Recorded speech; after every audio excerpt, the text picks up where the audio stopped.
what the process is to draw your own very own cartoon character from start to finish, or maybe you even know how to draw but you're trying to figure out how to convert that into digital art. That's where something like this come into play. This is the Wacom drawing tablet and things like your Microsoft Surface Pro and many more. We're going to be talking more about this later on in the live stream. Today I'm joined by a special guest and we're talking all about drawing, how to draw from start to finish, very, very basic, and how to convert that into digital characters. So it's going to be very, very comprehensive. We'll tell you all the techniques you need to know. And towards the end of the stream, we're actually going to take you through the step. We'll go step by step and we're all going to design a character together. So you want to grab your pencils if you don't have a digital drawing tablet, or grab your Photoshop or anything that you have, even your tablet, and follow along the live stream today. It's going to be so much fun. It's going to be very comprehensive. So down below in the description, I'm going to put a timestamp to this. So if you're coming back watching this later on, there'll be a timestamp. You can skip along, skip the discussion, go straight to the tutorial, rewind it. It's going to make it very easy for you. This is going to be fun. And by the end of today, I believe anybody should be able to be taught how to draw. So by the end of this live stream, you should know how to draw if you don't know how to draw, following all the steps we're going to tell you today. So I'm going to head up to the studio and we're going to get started with the stream. Oh!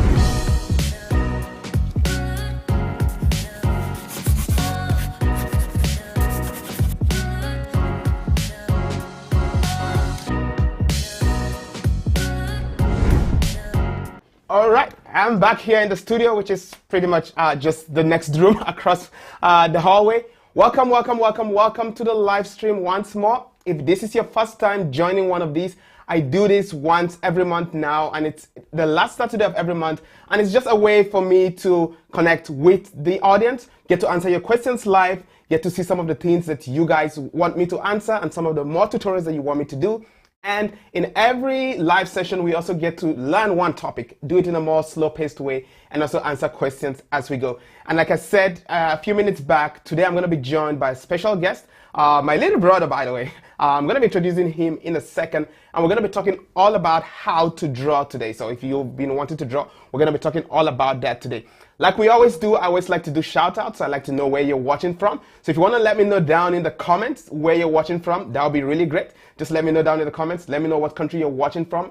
And if you have some questions, load them up right there down in the comment section. As we go along, we're going to come to answering some of your questions. So we're going to get started in a short while, not too long from now. If you're joining in from Instagram, for the first time I'm trying to stream this on Instagram. I don't know if it's going through, but if it's going through, welcome on Instagram. You probably want to head up to YouTube because that's where all the fun is happening. So if you're joining in on Facebook too, welcome all of you to the live stream. Now, if you love these t-shirts, by the way, I have new mats up in my mat store. So this is one of those mats. So if you love it, I'm so animated this morning, and there are many more. There's gonna be a link in the description. Check that out and have some fun with that. So without further ado, I want to welcome and introduce my little brother Joseph. Joseph, how are you doing today? Good morning. Well, I shouldn't say morning. You are in the UK, so I guess it's good afternoon. Afternoon, yes. Yeah, you're welcome. Lovely being here, loving the energy. All right, welcome everybody. Yeah, so thank you. You are my first feature in this channel, I believe. You will be the first feature. So welcome to opening up the channel and featuring. How are you doing today? Happy to be here. It's an honor. So how are you doing today, and how is everything going? I'm doing good. It's been a lovely morning. Well, yeah, it's afternoon for me now, so it's been a lovely morning, afternoon, of course. Right now, about to stream, and I'm loving the energy of the stream. It's wonderful being here. All right, great. So today we're going to be talking all about animations. Sorry, I said animations. Well, I don't know if we're talking about animations. Anyways, we will talk about animations maybe, but we're going to be talking about how to draw. And the reason why I brought Joseph to join me in this stream today is that Joseph has really mastered a lot of drawing techniques from a very early age.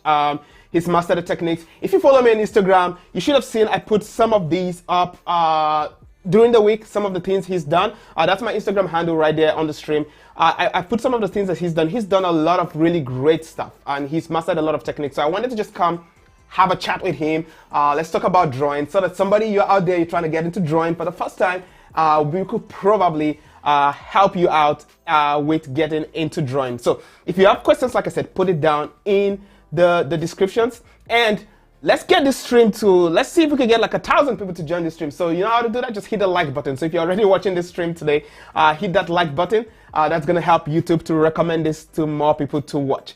Okay, so before we get into like questions from the audience and things like that and the shout outs, I had a couple of questions, for you. But before we do that, I really wanted to show everyone some of your work, because you've done some amazing things. And when I saw some of your drawings, I was like, really mind-blowing. And I was like, I have to get you on the channel. It's been a while.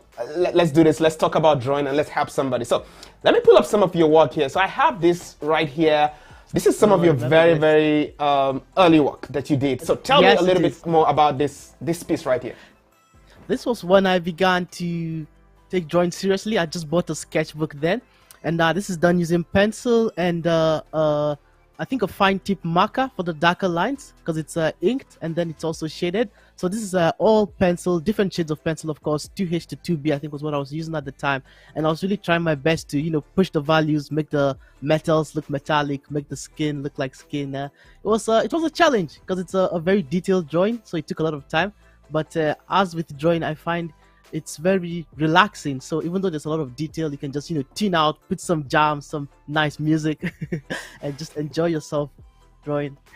Yeah, this is really great, as in just the amount of details. Like I can see the shading here, like all the shadows, all the highlights that you put on this.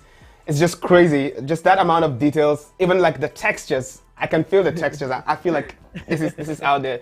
So this is really good. So I mean, we're gonna be talking a little bit more to how you got to this level, but let me pull up another piece here.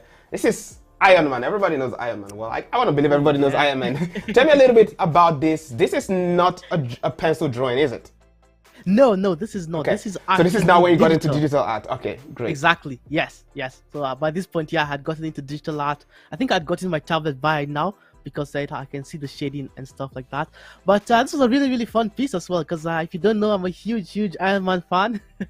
Not gonna spoil any of the movies, but yeah, it was a great part of my childhood growing up, because I love robots, I love tech, and having a guy who combines both of those together, it's very nice. But this was done using my drawing tablet, and very similarly to the other one, I was trying to push myself to be able to draw people properly, because my goal for this one was I wanted it to be recognizable as Iron Man, if that makes sense. Because it's always good to give yourself goals when you're drawing, so you know if you're progressing or if you need to learn more and learn better. And one of the things I would say I learned on this one was that if you look at his armor, that like white sheen, it really adds to the metallic look. Because like metal, on the edges of metals, they're normally like sheens and stuff like that. So that was one of the things I learned. Just some of the amount of details in this is really crazy. Like if I zoom in, well, I can't zoom in right here, but if I look, I can actually see reflections in his eyes. That's like crazy. Just the amount of details. Like I can see the folds on his chin and all of that. It's crazy. How long did it take you to make this piece, being like one of your firsts? This one, I actually think I used to draw faster back then. Because this one took me maybe about 16 hours over 2 days, because I first did the line work, then the next day I now did the shading and the coloring and all that. Yeah. Wow, this is really amazing. I'm looking at the amount of details to this. It's just really crazy. Let me pull up. I think I have like 2 or 3 more. Let me pull them up just to show everybody like some of the work you're doing and just to tell us more about this. Tell me a little bit more about this piece. I love this piece because I looked at this, and when I zoomed in and I saw like the amount of details on the hair of the cat, I was like, wow, this is crazy. Like all that hair string, it almost feels like a picture of a cat. So tell me a little bit about this piece. Like, first of all, who is this? Is this a random person? Or? No, this is actually a friend of mine. Oh yeah. Way back in the day, yeah. One of my good friends. So I think it was her birthday coming up, and I wanted to do something for her, because we don't stay in the same city, of course, so you can't just give a traditional gift. So I was like, I might as well do a drawing. So this is one of the ones I also really like, because it came out quite well, and it's a bit difficult drawing. It's a bit difficult to draw, because if you look at her skin, it's very subtle. Like the changes in light is very subtle. So sometimes I would go into be too dark. So it was a really interesting challenge. And of course, I loved her cat. The cat was called Sugar. He's no longer with us right now, but it was a really cute cat. So I just added it to the picture to make the whole composition look nice. So if somebody wanted to get to drawing something like this, right? So how do you go about it? Did you get her picture in this particular pose as a reference? Was it a mashup of different poses? Or did you just draw it from like muscle memory, like your mind, like what you have.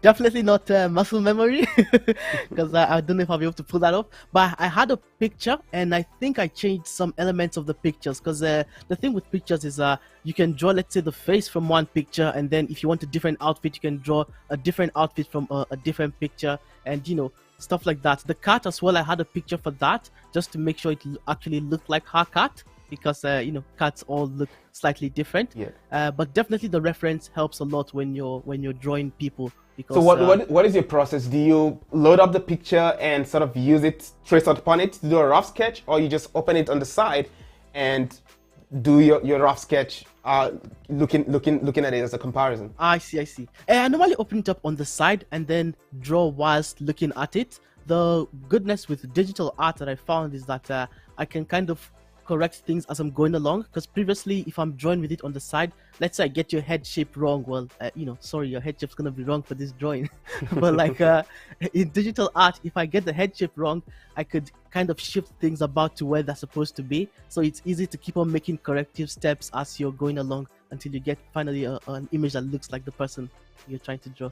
All right, good tips here. And we're gonna be talking more about some of the tips on how to get this, because again, you can get there. So this next one I want to show, this one blew my mind. I think it's one of my favorites, because when I saw this at first, I thought this was a black and white photo that was taken, until I looked closely and I was like, oh my goodness, this is a drawing. And I'm talking about this piece right here with the leaves. I mean, this is crazy. I didn't have words for this. This is like really, I was really mind blown, because the amount of details, especially when you look at it like farther up, it just looks like a picture. If you look at the details, if I look at her lips, I can actually see a reflection of, it looks like there's a light, like a fluorescent light at the top. So that amount of detail just blew me away. So what was the thought process behind this? And this is like some of your black and white artwork. So what was the thought process behind this? And how does this differ from like the colored work? Is there different techniques? Does this make this, is it harder to do this when you're drawing and shading like with things that are black and white? I see. It was really fun doing this one as well, and definitely there are differences when you're using color versus black and white. Interestingly, as you might not have be completely obvious, but black and white tends to be a bit easier to work with than colored, and usually you're recommended as an artist to do some black and white pieces from time to time, just to push your values. Because if you look at the lips, I love this painting as well a lot. The like pure white on the lips that makes it look like it's shining, and the nose has like really darks, and that contrast really brings the painting to life, makes it look 3D and stuff like that. And with colored paintings, if you're not used to pushing your values to the extreme, it's sometimes easy to make the mistake of using shadows that are not dark enough or lights that are not light enough, and then the painting comes off looking a bit flat. Yeah, but it's also a very, very lovely one. One of the times where I said, okay, let me see what I can do. Yeah, so I like this, because when I first also I feel like black and white drawings are easier to do, because when I got into drawing, it was easy for me to like use a pencil and shade, as opposed to like when you're trying to physically draw and do it with color and still get your shadows right and your highlights. That's a little bit harder. With the pencil, you can this is not a pencil drawing, this is a digital drawing, but when you're doing black and white drawing, especially like with pencils and all, I feel like that's a lot easier to do, because you could do your shading, you could use an eraser to erase to get the highlights and things like that. So real quick, so that we can get to some of the questions in the chats, I'll just look at this last one also, another black and white technique. This is like mind-blowing again.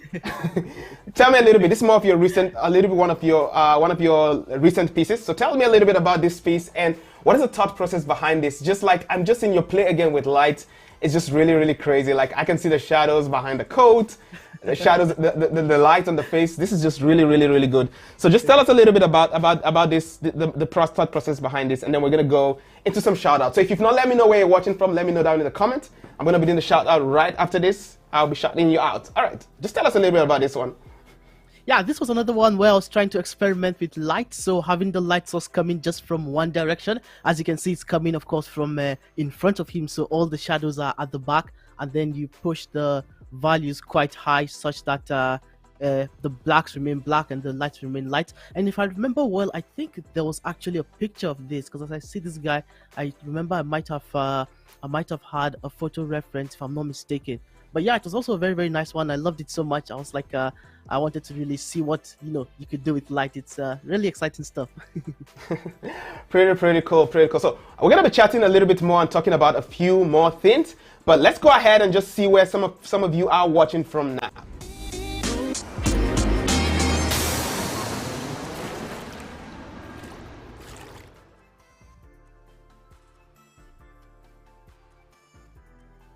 Oops. All right.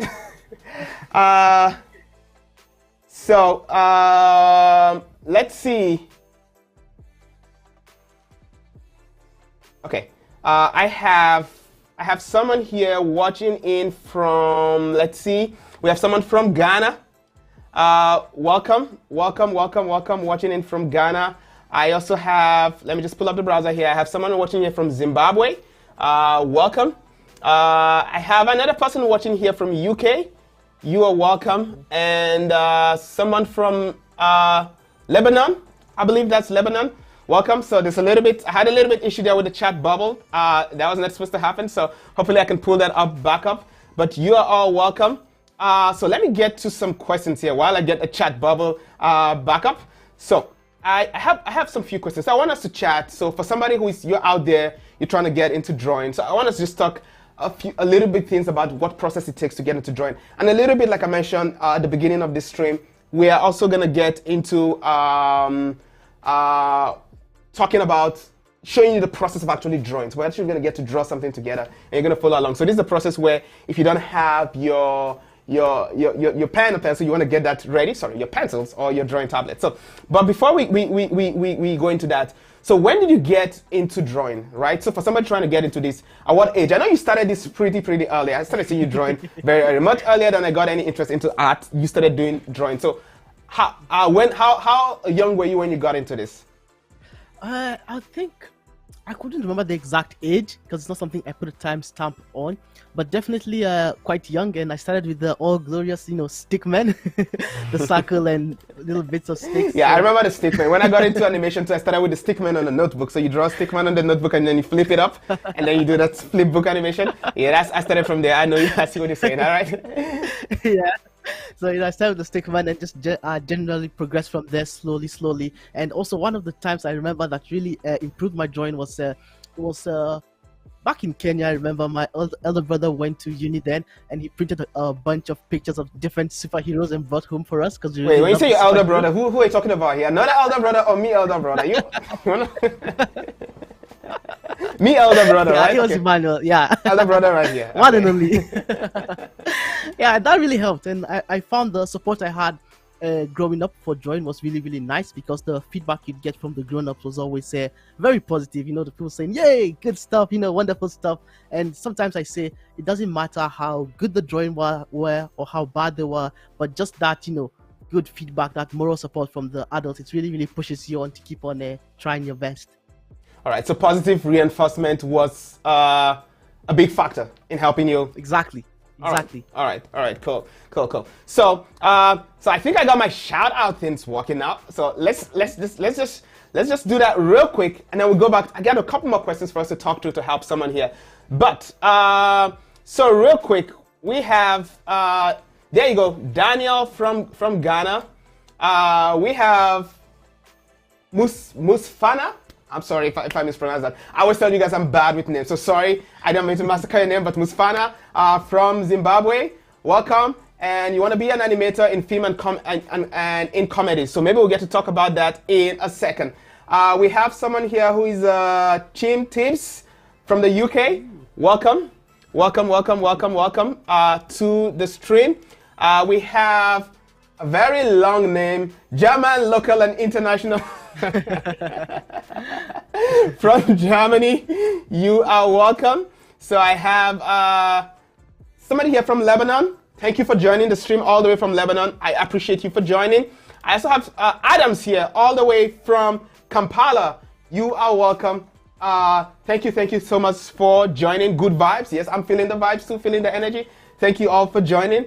So we're gonna carry on with some of the questions that we have. But if you have questions for us, I've seen 1 or 2 questions in the chat. But if you have more questions for us, please do let us know down in the stream. Let's carry on with some of the questions that I have here. And if you've not given this video a like button, let's give it to a like button. I see we're about 800 people right now. Let's see if we can get this to 1,000. So let's give it a like. Let me get a first 100 likes for this video so YouTube can recommend this for more people to watch. So carrying on with our conversations, right, about getting into drawing. When did you discover like you had a passion for this, right? So you started at a very young age. So for anyone out there, by the way, if you're a parent, it doesn't matter. You can start at a very young age and you can get pretty good. But when did you discover that this was a passion that you had, that you started taking further to develop it to the place that you are? Of course, some of the things you're doing here today, it's over like years. You've been doing this for a long time. But when was this a passion? When did you discover that this was a passion for you? I think I would have been around 11 or 12. Because that was when I began taking it a bit more seriously. Previously, I would just draw as, a hobby. Whenever I have a chance, I would draw. But then when I was around 12 years old, I think that was actually about the same time I was speaking about where my older brother Emmanuel brought for us some cartoons home. And he told us, like, because we used to draw on printing paper back then and they would get lost. And I think he advised us that, get like a drawing book or sketch pad so that way your drawings are kept for long. And in fact, I think I have my drawing book somewhere around. Maybe we'll show that later on. I don't know. We'll see how it goes. But yeah, so that was when I began taking it a bit more seriously because, of course, you have everything in a drawing book. So you begin to view your craft differently as opposed to viewing them as, throwaway drawings on an A4 sheet of paper. They now become your artwork and your art pieces. And that really changed my mindset towards drawing. Yeah. So, of course, when you start this, you didn't go to art school. I didn't go to art school. None of us went to art school, right? So, for you, doing drawing, like I learned a lot of the stuff I do today. I just learned from the internet, from YouTube, from places like this, from channels like this one. So if you're not subscribed and you're watching this, make sure you subscribe. Shameless plug there. All right, subscribe to learn more things like this. But for you, what are some of the tools that you use, platforms, forums that you use to build up your drawing skills to get to where you are today? YouTube was a big one because there are a lot of channels on YouTube just exactly like this one that teach you what you need to do, and what they do essentially is they give you the basics that you need to run with, and then you can go further along and build your skills. So YouTube was definitely a good help as well. I don't know if I should say a tool or what, but like goal setting, if that makes sense, because when you're doing things, if you're just doing them without actually kind of giving yourself goals, you can fall into the routine of just doing it and doing it and doing it. But when you start giving yourself kind of trackable goals, it kind of makes you kind of gauge your progress and to be able to tell whether you're moving forward or not. So that's also very helpful with drawing. And it could be simple stuff like, all right, today I want to try something with lighting, or tomorrow I want to try something with proportions or perspective. Just simple stuff like that for drawing would really, really help. Yeah, so I mean that's really good point there. Because when I started out, I remember when I did a little bit of drawing, started getting into drawing at a younger age. What I would do is just grab like a picture of someone. I'm like, okay, I want to challenge myself to try to draw this, and maybe this time around try this using shading, or try this I want to see how I can do the shadows to look real. And I'll go there and I'll spend time at my leisure time. Sometimes it could take me a week, 2 weeks, just leisure time, just go there and keep doing that. So if you find something that interests you, right? If you're interested in cars, get pictures of cars and start drawing cars, right? Something like that. If you're interested, if you have a favorite celebrity, you're like, okay, why don't I try draw this? Or you're trying to draw a particular different kind of characters, find a character that looks like the one that some of the characters that you love, and try to redraw and replicate those characters. Just find things that you love and try to do them. I believe that really helps. And I believe to get good, right? Let's talk a little bit about like references, like using references to get to where you need to be. I keep saying this and in quotes, like fake it until you make it, right? So, because again, like someone like me, I learned a lot of my skills. Of course, I learned some skills in school, but I know I do a lot of stuff that I learned on the internet, online, on YouTube and things like that. So what I would do is, for example, like I was getting into video editing for the first time. I'll look at people who do video editing nicely, that I like their style of video editing, and I'll just copy like what they have done initially, just exactly. And then after that, start making modifications, right? Using that as a reference, make modifications to that. And over time, by the time you've copied, and let me not say copy, that's a bad word. You've borrowed, yeah, right? You've borrowed from ideas from other people. By the time you've done this like 50 times, you get very good at it, and then you can start adding your own flavor into that particular thing that you're doing, right? So, I mean, tell me a little bit about how you use references when you're drawing for things. Yeah, that was very beautifully said, because references are your best friends in art. Because one of the mistakes I made early on was I was afraid to use references because I was worried that it might look like I've stolen this guy's work or I've copied this guy's work. But when you speak to professional artists, that definitely is not the case. Even the big studios, the big movie companies, whenever they're doing stuff, they always have references, sometimes in the form of live models or live characters, just to be able to reference what's happening. So don't be afraid to use references. I would definitely recommend them. It helps you to improve your craft, so to speak, in the sense of art, and it also helps you to be able to know where you're going wrong, because sometimes if you draw something with and without a reference, you can definitely see clear differences, because it's kind of like a guideline of sorts. And if you're worried that, okay, I don't want to be taking people's, I don't want to be using references forever, it's not like a case where it's gonna be indefinite. The more you use references, the more you learn what you're drawing, and the more you now begin to work independently on your own. Okay, that's very well said. So we are gonna go into so like I said, we're gonna go into a full-length tutorial to show you how to actually draw your own cartoon character from scratch, to show you the process from beginning. So unedited, right live, right? We're gonna do this. So it's gonna be very detailed. You see the entire process. So again, like I said in the beginning, it's gonna be very comprehensive. So you wanna probably maybe pause at some point, come back, do it. But I'll actually advise you to follow along. I believe so, right? So which leads me to this question, because I personally believe that drawing is something that anybody can be taught. There is a place of skill, right, as an artist, but I believe even if it's not something you're skilled with, you can learn to draw. I believe, because when I took an art class in high school, right? That was how I actually got into drawing, when I started doing drawing. Before then, I had no idea, and this was like one semester worth of art class.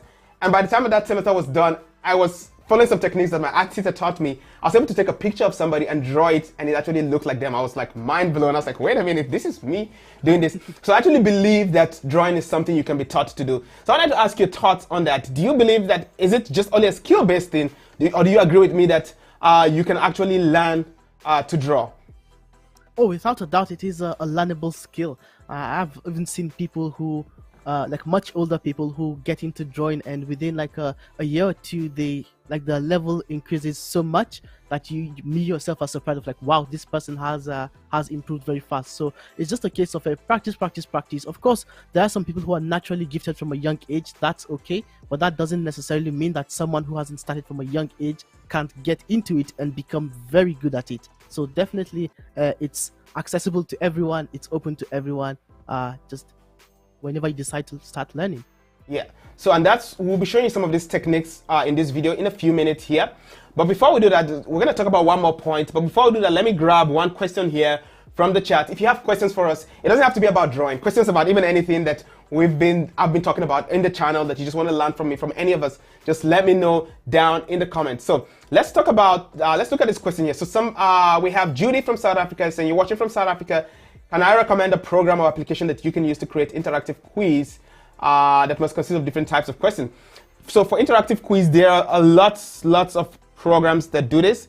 I particularly, I like to use Kahoot. Kahoot is my go-to platform for something like this. So it can do everything that you said. You want multiple choice questions, customizable. And depending on how many people are going to be participating in your Kahoot, it's actually free to use.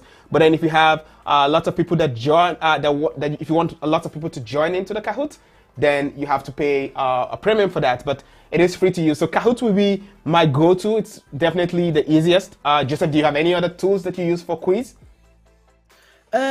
Yeah, similar to Kahoot as well. It's one of the ones I like, but there's another one called Slido as well. They're I love Slido too. Competitor to Kahoot, yeah, but they also offer similar packages, similar stuff. So I believe between those two, you should be able to find what you're looking for and have the customizability that you're looking for. And I'm gonna just type in the comments how that is spelled. So that's Kahoot if you've never heard of it, and Slido is like that. So just search those on Google, and that will come up. So. All right, so before we get to the tutorial, so we're gonna try to get all your questions now. So if you have any questions, just put them here, because once we get into the tutorial, it's gonna be quite, we're gonna go cruise mode. So that tutorial is gonna run all through to the end. So as much as possible, I wanna capture your questions now. But if you still have questions even beyond the tutorial, because we might not have time for questions at the end of the tutorial, just drop them down in the comments. Even if you're watching this afterwards, drop them down in the comments. I promise in this particular video, we're going to try to answer all the comments, unless we get like 100,000 comments, and it's not humanly possible to do that. But if it's sizable, we're going to try to answer every comment, even after the live stream. So just do put your comments right there. So, but before we go in there, so today we're talking about digital art. We're going to be using Photoshop to do the drawing here. And I'm going to have Joseph actually just take us through one of his process to draw that. So let's talk about that transition to digital art. What are some of the tools that help you with this? So I talked about the Wacom tablet that you saw in the beginning of this. And by the way, I'm going to be giving away some of these, maybe not in this particular stream right here today, but I'm going to be giving away some of these once we hit 100,000. We're close to that 100,000 subscriber mark. I'm looking forward to it. So I'm planning a very big giveaway. So I'm going to be giving away a couple of these Wacom tablets. And let me just put this up right here. If I can zoom in a little bit. So this is the, I believe, Joseph, you started off with the Wacom. Wacom Bamboo, yeah. The Bamboo, right? And that's yes, like... I don't know if it's a really old one, so I'm not sure if they still have that lineup at the moment, but it's very similar to the one that's on screen just now. So it's like yeah, so like it's similar to the CLT 14. Yes, that's a very complicated name to say, but it's similar to that, as you can see. Because I was about to say that, in fact, the one you're looking at just now, I believe, is the one that replaced the Bamboo, so it has more functionality than the one I was using. Yeah, so this is the one I had that I showed you in the beginning of the video. So I have this one with me right here. It's very, it has a little of a learning curve to get used to it, but once you get used to it, it gives you like the very, I guess, close to real to drawing in paper. So if you're somebody who already knew how to draw on paper and trying to transition that to digital drawing, you want to try that. I'm going to put a link to it in the description. They have these more expensive ones. Of course, the ones that have a touchscreen give you that benefit of having the touchscreen where you can see what you're drawing. But definitely, you can use this the cheapest way to get into digital drawing in a very free way to be able to draw is getting one of these tablets. I put a link in the comments. You can check it out. That is like the cheapest way. You plug into your computer and you get into it. But Joseph, you also use the Microsoft Surface, right? Things like the iPad Air, because they have this very low latency pencils. You could use that. You particularly use a Surface, and I think that's what you're using today for this. Yes, I do. Okay. Yes, I'll be using the Microsoft Surface today, and just the Microsoft Pen that I bought to come attached with it. So, as you said, yeah, several of these companies these days release pencils or pens that go hand in hand with their tablets and devices. And if you can get one that's pressure sensitive, all the better, because then your strokes actually feel like a pen. Real, yeah. Exactly. They actually feel real, and they have pressure and all that. So yeah, and I highly recommend the Wacoms, because there are many brands out there, but the Wacoms are like, you know, it's a trustable brand. So you can get any of the Wacoms, check them out. They're good, and like I said, they're cheap as $50. So, and if you're not subscribed, subscribe. Once we hit 100,000 subscribers, I'll give you out a bunch of these, shipping it out. You have to be able to get deliveries from DHL or something in your country. So if you live somewhere in the Sahara Desert, I might not be able to ship that to you, but if you live in a shippable place, we'll ship that out to you, and a bunch of other cool stuff. So let's hit 1,000 subscribers. So while I have Joseph go get ready for the tutorial, actually, let me pull you back up before you go get ready for the tutorial. Is there any other tips that you have for digital drawing, or anything that you want to give to the audience, get into digital drawing before we get into the tutorial? Digital drawing, or just drawing in general? Drawing in general and digital drawing, okay. Physical digital drawing or drawing in general. Like if you're getting into digital drawing, like any other advice you have, apart from getting the drawing tablet, what else should you do? You know. I see. Well, just two brief things. First of all, is just try to keep consistent in your practice, even if it's like once a week, twice a week, however frequency you want to. Just try and constantly be practicing it, because sometimes if you're not too consistent on the practice side of things, then you find that you're kind of relearning the lessons you've learned, because you're forgetting them. So I would say that. And second of all, I would say give yourself some time, of course, because the transition is, I'd say it takes a bit of getting used to digital art. It doesn't take too long. Like if you're already an artist, I would say within a day to a week, you'd get used to it. If you're starting digital art, it might be easier since it's your first point of contact. But of course, just give yourself some leeway of it does take some getting used to drawing digitally. Yeah. Okay. So before we, so I'm gonna have you. Thank you, Joseph. So I'm gonna have you go prepare for the tutorial. But before I do that, I have this question that was up and then it was brought back up again. So we have.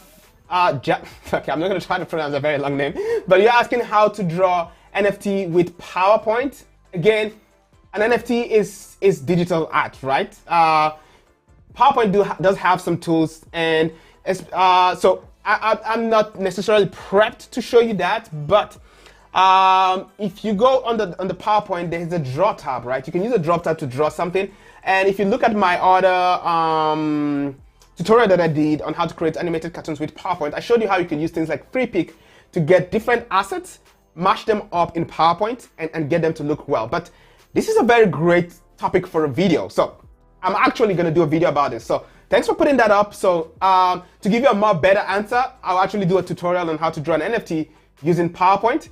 That'll be a fun tutorial. So let me go out, give this a better thought, and see what some of the best ways. And there'll be a full-blown PowerPoint tutorial coming up on this. So watch out for that. German, local, international news, English. I guess that's a channel. That's a channel. But thank you for joining the subscribers. So I do promise I'm going to do a video on that. That should be coming up very, very soon. So that should probably help you understand it better. But again, like I said, generally I'll just use PowerPoint, depending on what your NFT is, right? If it's like abstract art piece, just use that. Use PowerPoint. Has shapes, it has lines, it has a lot of things that you can do with Photoshop. PowerPoint also has that, so you could definitely use those tools to draw your art and put that out there as an NFT. NFT is just digital art, and it's just really about uploading it. So that makes for a very good, like I said, video topic for me to cover in this channel. So I do promise I'm gonna try to do a video on that, so just watch out for that, and you're gonna be seeing that coming up probably maybe even sooner than you think. So because that's a very fascinating question. But before we get, so Joseph is preparing to get started with the tutorial. I'm gonna hand it off to him in a few minutes. He's gonna be using Photoshop. So if you have Photoshop and you wanna follow along, open up your Photoshop. If you don't have Photoshop, you're looking for a free alternative. He's gonna talk about it later in the tutorial too. There's a software called Creator. It's free. It does something similar to Photoshop. I'll put a link in the chat. Check that out. If you don't have any of these digital tools, feel free to also just get pen and paper and pencil to follow along. Like I said, after this live stream, I'm gonna go ahead and timestamp the tutorial so you can follow along. I'm gonna have him just go through like the entire process that he takes. So this might be like an hour and a half for him to finish all of that, but I want you to see like the full process so that you can follow along, to see that this is not really that difficult. Anybody can do it. I believe anybody can do it. So I'm gonna hand it back to him now. I believe he's ready. I can see, yep, he's ready for that. So I'm gonna hand it back to him. He's gonna take us through the tutorial, and then I'm gonna come back up, close us up at the end of the tutorial. So stay tuned for that, and I hope you have fun with this. So today we'll be drawing a character of a boy, and we'll also be working on him digitally, so you can see what the digital process is like, and you know, see all the nice shading and the nice highlights as well. And it's gonna look something like this. It's pretty much straightforward, and we'll be going step by step in this tutorial so you can follow along. And as was mentioned earlier, don't worry if you don't have a tablet. You can just grab a pencil and a paper, a pen and a paper, whatever you want, draw on that, and then by the end of this tutorial you should also have a digital artwork similar to this, because for the digital part of this tutorial, I'm going to do that using mouse and keyboard so everyone can follow along. And as I mentioned earlier as well, references are your friend. As you can see, I have my reference here. Some of them are Google images, so I just got a bunch of different cartoon faces, you know, just to see how the forms look in different angles and different places. So I'll be referencing some of them, but we'll go step by step, and I'll manage to keep everyone following along. Let's get right into it. I'll take this in a couple of steps. So we're gonna start with the head. And the reason we're doing that is that for characters like this, especially humans, the face contains a lot of the expressions, and it's where people tend to look at the most. So when drawing people, you want to spend as much time as possible on the face, because it's a focal point, and then you know, you can now spend some other time on the body and all that, but the face is one of the most important areas. So create a new layer. If you're using a digital software like this, it allows you to create new layers. And the reason why we do that is so we can have our drawing separated. And on the left hand side, you can go to the brush tool by pressing B on Photoshop, and we'll just be drawing a circle for now. Now, it doesn't have to be a perfect circle. It's a bit of a guide, so we can just use this to get our proportions right, get our shapes right, and we can refine this as we go along the process, so it doesn't have to be perfect. So draw a plus inside your circle. It doesn't have to be super clean. I'll get rid of some of the bits that have gone a bit too far. Pressing E to use your eraser tool on Photoshop, and I'll do my best to mention all the shortcuts I'm using as I go along, you know, just so you're not lost or stuck at any point. So this is the basics for our head. We're going to use a relatively simple style for the rest of the facial features. So for the eyes, just draw 2 large circles, and as you can see, the face is already beginning to come along. For the nose, do a small semicircle below the eyes, and for the mouth, you can do a larger semicircle just below the nose. But now, there's something I want to highlight here. If you look at the smile on the character, it looks a bit weird, and that's because I'm trying to draw a curve kind of against the natural flow of my wrist. And what I mean is, if I were to rotate my canvas by pressing R, it's a lot easier for me to draw a smooth curve if I'm following the natural flow of my wrist. So when drawing curves, it's normally advisable to try and, you know, flip your paper around, flip your book around, so that you're drawing with that natural flowing motion of your wrist. So I hold spacebar and click and drag to move my canvas around. You can also use the move tool from your toolbar on the left hand side. So I'm liking the way this smile looks a lot better. So I'll rotate my canvas back the right side up. And if you're not using Photoshop, I'm not entirely sure how many different digital software offer rotation. It's not something I had checked about. Of course, for pen and paper, you can physically move your paper around, but in case your software does not allow you to rotate your canvas and you're using a tablet, just turn your tablet around, you know, whatever you need to do to get those nice smooth curves. So for the pupils, we're just gonna do dots right now to indicate where he's looking at. Nothing too difficult, simple lines, straightforward.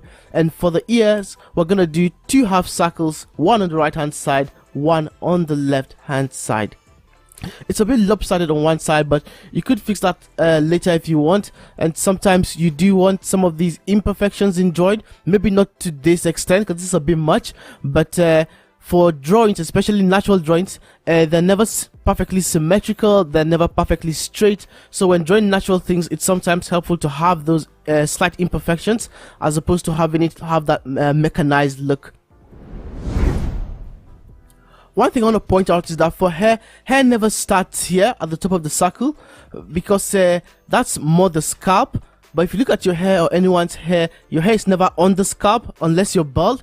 So your hair would normally go slightly above the scalp. So we'll start with the inner part of the hair. You can just add a line on the left hand side for like the side profile of the hair. I think they're called the sideburns, is what I normally would call them. Next, I add a curved horizontal line at the top. And then just to make the hair slightly messier, add another curved line again, but this time around at a slightly different angle, just to break up the pattern a bit so it doesn't look too monotonous. And from his other ear, draw another line, a more vertical line this time, just to signal the start of the hair from this side. I do press Ctrl Z at times, so if you see me drawing a line and it suddenly disappears, that's because I've pressed Ctrl Z to like undo what I've just done. That's like the digital eraser for drawing. If you're on pen and paper, you can simply just rub it off and carry on drawing your lines until you're happy with what you have. Now draw one more line to connect both of them. It does look a bit odd right now because it's a bit too straight, so I'm going to break it up one more time just so it doesn't look a bit too monotonous. We'll probably fix this later on as well, because the good thing about the rough sketch is that you can refine it when you're drawing your cleaner lines, because after this we will do some cleaner lines, so we do have the chance to refine it. So we're now going to do the top part of the hair, and as I mentioned, it doesn't touch the scalp, so just draw slightly above the circle, draw a straight line upwards, and then on the right hand side draw a curved line, because this is the back of the head, so you're going to see a little bit of the back. And then over the top draw one huge curve for the top of the hair. I'll just get that a few times till I'm happy with it. And then just join the two lines with a slight V, just so it looks good. And for hair, I particularly find it helpful to find references. I'm not much of a hairstylist, so sometimes I struggle when trying to draw hair, but it's normally very helpful to just go and look at different images of hair, different styles of hair for a particular character I'm trying to do, and it really helps to jog the memory and to find different styles. But if you're naturally skilled at hair and hair design, I mean, by all means go for it. But if you are stuck, then as I mentioned earlier, references are your best friend. So on the left hand side, at the top left hand side, let's add a little bit of a fringe. Just draw a curved line just to complete the top left side of the hair. So I'll erase this line here because it's not looking too good, and I'll redraw that. And if you right click on your canvas in Photoshop, it brings up a dialog box that lets me reduce the size of my brush.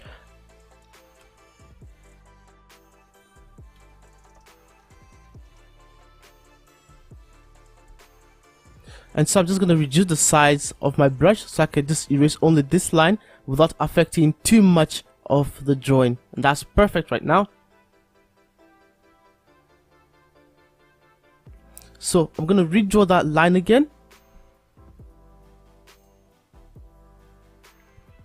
So one thing I want to highlight is the importance of the eyes and the mouth in the facial expression of the character, because that's where the expression of the character normally is. So I'll just briefly, you don't have to do this step, it's just me trying to explain something.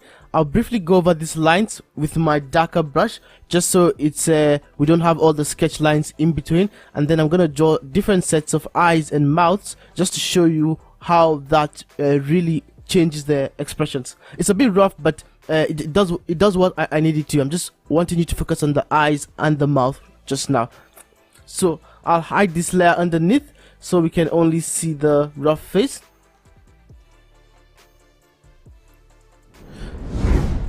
Now, the eyes are a really big part of conveying emotion when drawing or while animating. So I'll give you an example right now. Let's draw an angry eyes.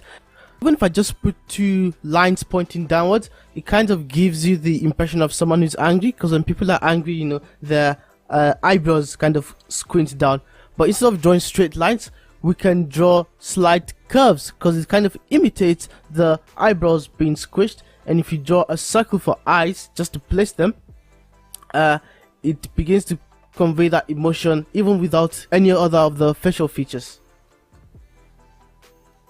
And the pupils sometimes do get narrower when a character is angry, so usually if the pupils are small, it gives that look of a character being enraged almost, not even just a calm anger. So if you look at that, even without anything else, yeah, it does give that really, I don't know if I say annoyed or enraged look.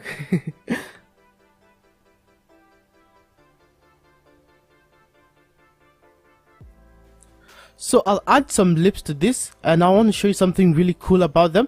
So let's just draw a circle around it just to signify the head.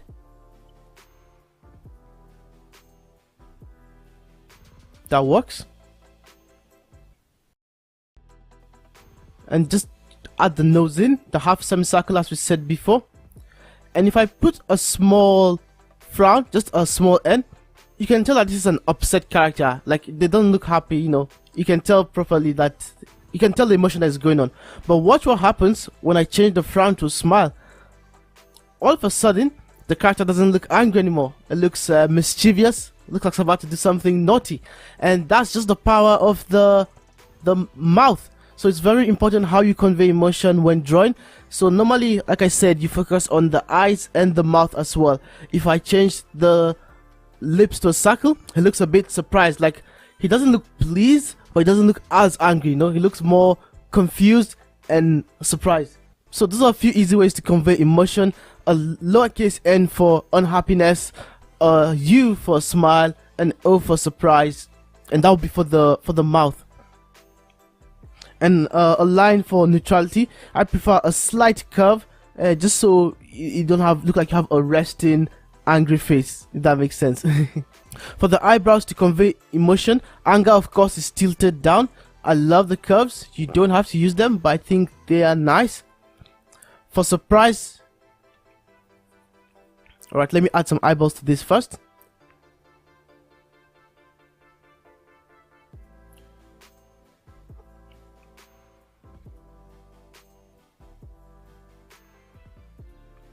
And for surprise, it's normally kind of upwards.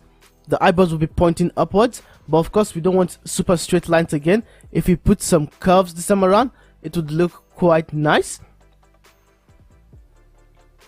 And then if we add some eyeballs, the eyeballs would normally be much lower because of course the eyebrows are raised.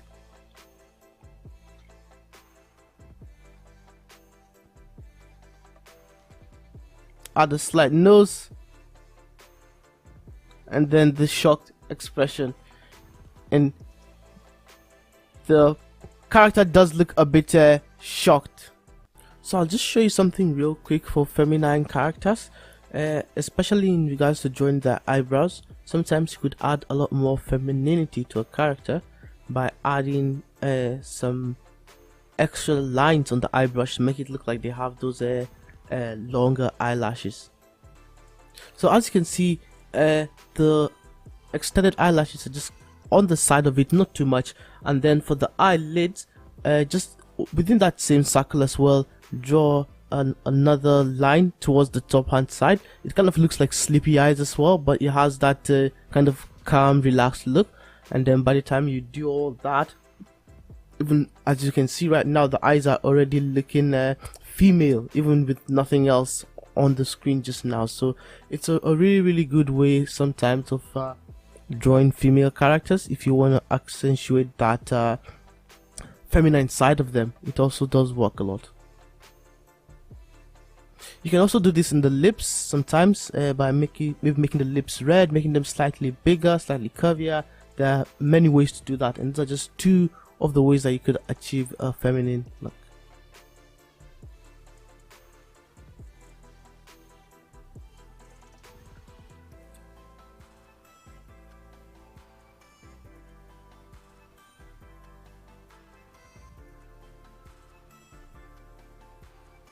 So going back to our program for today and what we're doing, we just bring our drawing back up. And now we'll be drawing the body. So for the neck, just draw two slightly curved lines just to indicate the neck.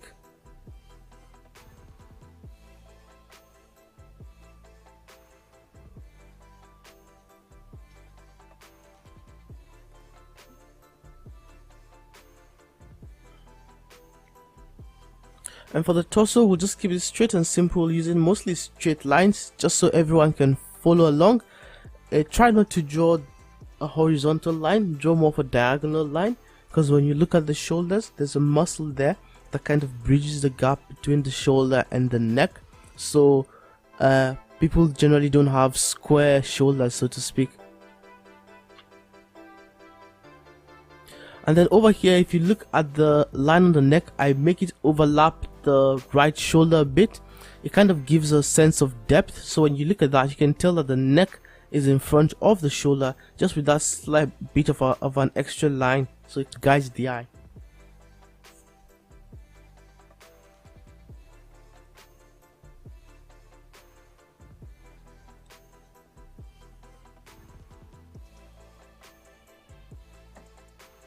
And as well, bear in mind that there are several different art styles out there. So in case you want to try a different approach or try a different style of art that those do exist. So there's quite a few different ways you can do this. You can find one that you're comfortable with, one that you enjoy, one that you think looks nice, and work with that. So we'll go back to drawing the body. Draw two horizontal lines on either side for the arms, and then one vertical line going down to represent the body. And then for the arm as well, we're gonna draw one more line on the inner side just to represent the underside of the arm. And remember those overlapping lines we're speaking about? We're gonna use some more of those right now. So I'm gonna let the chest overlap in front of the right arm.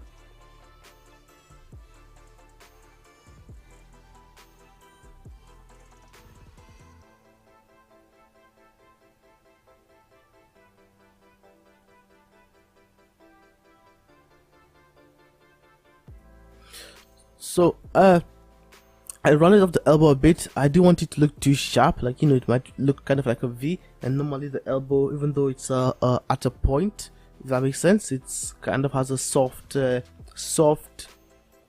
kind of has a soft look to it. So I try not to draw it too sharp unless the art style requests for it. So right now, if you can see, it looks like the chest is in front of the bicep, and then looks like the forearm is in front of the bicep as well, just because at the angle we're looking at him from, the forearm would be closer to us, so of course the bicep would be blocked by that, and then the forearm would also likely be blocked by the chest, although that would depend on the pose that the character is standing on. So you can draw a horizontal line for his waist, and then you don't just make it a straight, like a sharp point, like soften it up a bit, so that way it kind of gives a hint of form, kind of makes it look rounded, you know, makes it look like a person, because of course the person's people are not flat, sorry. So that's why I've been avoiding sharp edges. When you have too many sharp edges, sometimes it can make your drawing look flat. And if you notice, his left hand side, or our right hand side, is a bit rounded, so it gives the impression that he's facing the left hand side. So just to illustrate this with a quick drawing of a box, if the box is facing the left hand side, we get to see a lot more of the box. You know, we're gonna see the front side, and then we get to see the side as well. So that's what we're trying to replicate with the curved lines on the bottom right of the character. Just trying to show a little bit more of that side, so you can have the idea that we're seeing him at an angle.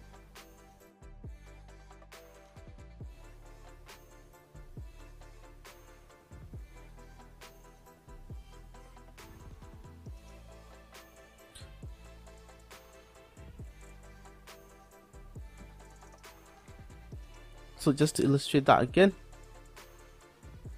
you can see at the moment the box looks like it's facing left, and that's because we can see a lot more of the right hand side, just as I said earlier.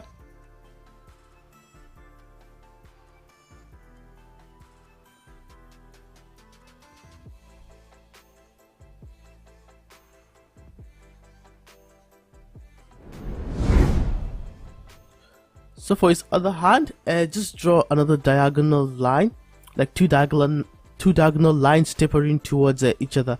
And you don't want your hands to be parallel to each other unless that's intentionally what the art style requests. Because if you look at your hands are not parallel to each other.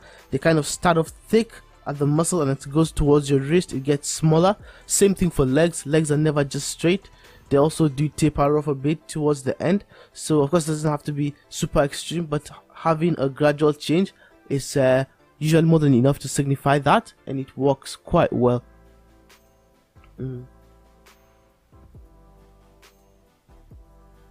Again, references would help with a lot of these things, because sometimes you might wonder, okay, how would I know, you know, what happens where? But having a reference of a person, you know, stand or something like that, you'll be able to see these things a lot easier. So if you do get stuck, or if you feel like I need some extra help, check out a reference here or there, and normally they do more than a good job of pointing you in the right direction. So for the fingers, we're gonna do them kind of like a bunch of ends, like a lowercase n. So we're just gonna do a really long n for the index finger, and then for the other fingers, the smaller fingers, we'll make this a 4-finger character, you do that in animation and art sometimes to simplify characters. Sometimes the characters have only 4 fingers. I'm trying to think of a famous character that would have 4 fingers. Nothing off the top of my head just now. But yeah, draw 2 smaller ends towards the bottom. So it's just one big end, 2 small ends to the side, and then you use 2 U's to connect them. I'm just using the N and U's to describe what we're doing, and then we're gonna have like a circle to like cover up the arm, and then another N, and you can see it kind of looks like a hand pointing up. Although I would refine this a bit if I were working longer on it, but it's a simple technique that works. You know, one long N, 2 smaller ends, and then just use U's to close up the smaller ends.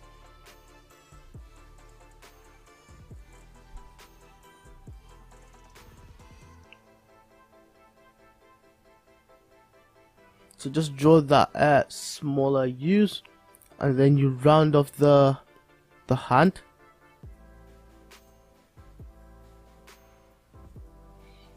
So this is not exactly circular now, but that's because we already know what our hand shape looks like. So you see that'll be like a full circle, but I'm just gonna simulate that. And then the thumb, like we said, it's gonna be another N, but a curved one. And then for thumbs, it's good to have a gentle curve, because the thumb is one of the fingers where in its kind of natural resting position, it kind of curves outwards. So don't forget to add the curve to your thumb. So next we're going to work on the left hand, then afterwards we'll work on the legs and torso. So for the left fingers, we're gonna do a similar thing. You know, we're gonna use U's again, but this time around 3 long U's because his hands are spread out. Remember, when his hands are closed, we use short U's. When the hands are outstretched, we use long U's.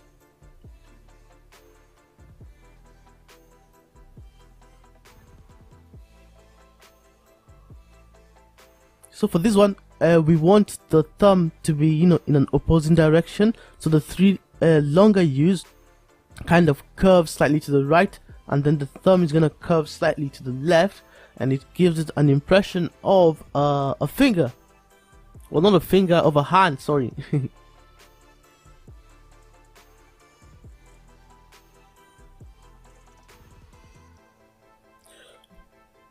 So I normally just start from the split between the thumb and the index finger. That's just because it's easier for me to visualize the hand that way personally, but feel free to work from wherever works best for you. So I'm gonna start with 3 long U's, just side by side for these ones, and then 1 U in the opposing direction. Then we join that back to our hand. Now this hand is a bit too small. I'll leave it that way for now intentionally. I could fix it now, but later on I want to show you how you could increase the size of different proportions and, you know, manipulate paintings digitally as you're working on them. So leave that there for just now and work on that later. So we're just gonna quickly draw his legs.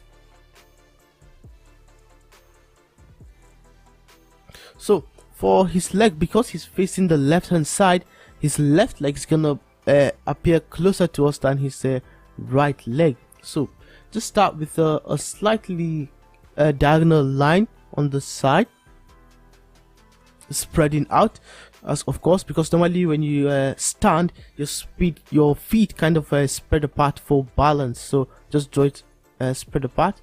Then we're gonna draw the left side first, because we did say the left leg would show in front of the right leg because the angle is standing at. So we can draw that extended line for the left leg, and then for the right leg we can draw the line beginning from the kind of slightly lower on the left leg. And again, just remember, you know, to taper your lines just gently, like try not to have parallel lines, otherwise it begins to look weird really fast.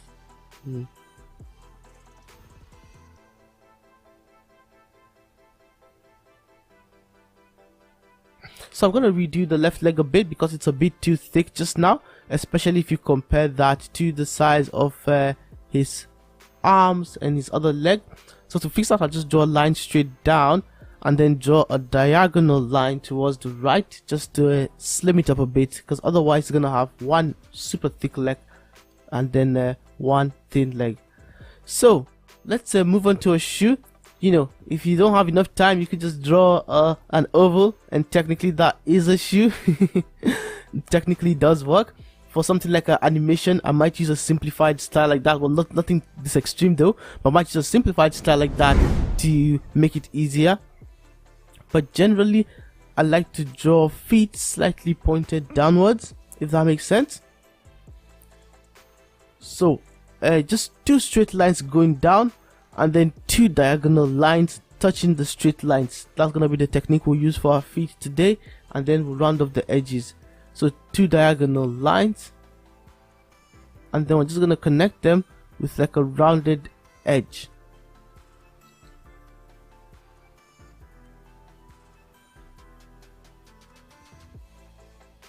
So instead of just drawing a curved line, you want the start of the line connecting to the top of the foot to come down slightly, and then you curve, because it gives it again similarly a hint of form. It makes it look more rounded as opposed to looking flat.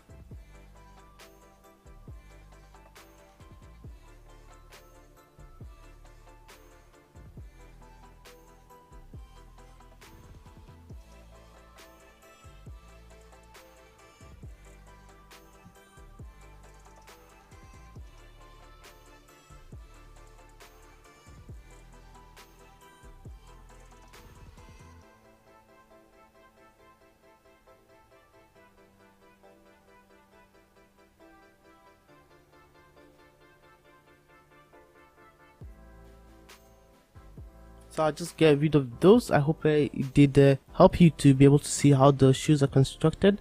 Like you said, 2 vertical lines just to represent the shin, and then 2 horizontal lines, or 2 diagonal lines, sorry. And then you now join those together using the circle, but make sure you draw a vertical line shortly before that curved line, just so that it gives it an idea of form and look.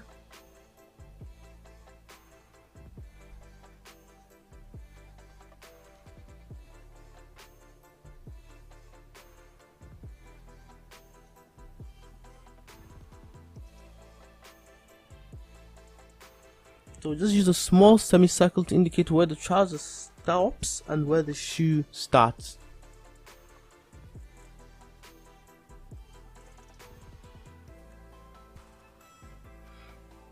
So let's make his left leg slightly stretched out, like slightly facing towards us, as though he's turning away from us.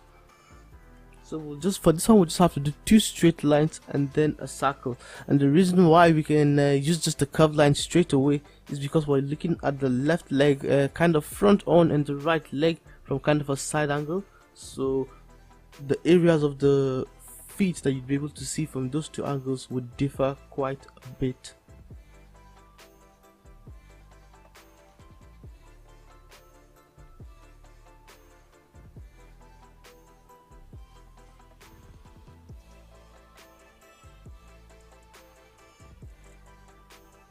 So for the shirt, we can just add a sleeve, because of course it's not shirtless. So you can make the shirt go slightly thicker than his arms, because clothing does normally stick to the body. Might not be as dramatic as what I'm doing just here, but it normally has a bit of a gap, unless of course it's a muscle shirt, but he isn't wearing a muscle shirt. So we're just gonna add sleeves to him.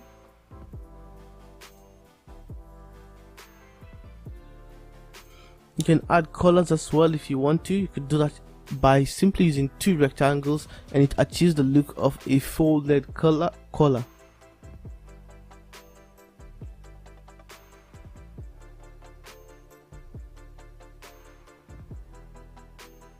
So we're just about done here right now. So we might move on to the digital step. So if you're working on pen and paper right now, you can just take a picture of your drawing and bring it into a digital software. And I'm using Photoshop for my drawing. If you don't have Photoshop, you could use Krita, Krita. It's a free software and you can do exactly what Photoshop's doing. So you can use that to follow along if you don't have Photoshop and you'd like to carry along the digital process with us. So I've dropped down my pen stylus right now. I'm working on mouse and keyboard, so we're all working on the same from the same tools. So what you want to go for is the pen tool on the left hand side. I think you press P on Photoshop, otherwise it has the kind of a fountain pen head look. So just click on that, and what it does is it lets you draw paths, you know, rounded paths, straight paths, and that is what we're going to be using today to line the drawings. Because before I bought a drawing tablet, I used to use paths to outline my drawings, and it works generally fine. So how the pen tool works is if you do a single click, it leaves a point, and if you click somewhere else again, it draws a straight line. But on the second click, if you click and then hold, it draws a curve. So just 2 clicks for a straight line, but 1 click, and then on the second one you click and hold and then drag it, and that draws a curved line. Now if you hold Alt and click on any of the points and Option on mark, hold Option and click, it's going to terminate the end, so that when you draw the next line, it leaves a sharp edge on that side. So here's what happens if you don't do Alt click. When you draw the next line, it's a bit softed, has a rounded angle, which isn't what we want, because of course our hair is sharp. So once again, you click and drag to draw the curved line, Alt click to terminate it, and then click and drag again with the sharp angle. Same thing here, hold Alt click, click and drag, hold Alt click, click and drag again.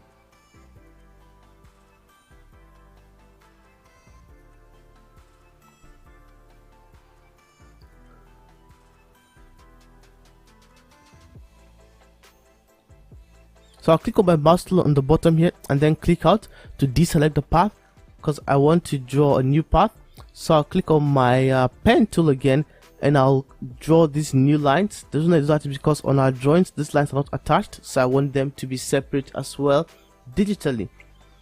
So click on my mouse tool to deselect, click on my pen tool one more time, and then continue drawing my path as we go along.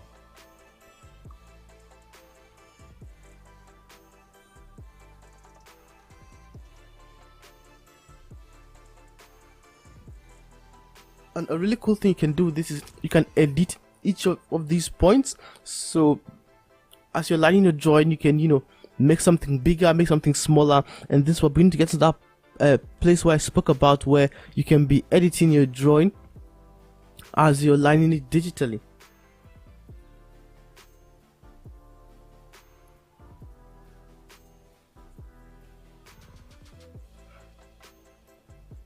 If you want to see what your path looks like without the drawing underneath, just click on layers and then look for the layer where your drawing is on, and then turn that off, and then you'll be able to see what the paths you're drawing look like without the drawing behind it. So I'll just quickly go through and do the rest of his hair.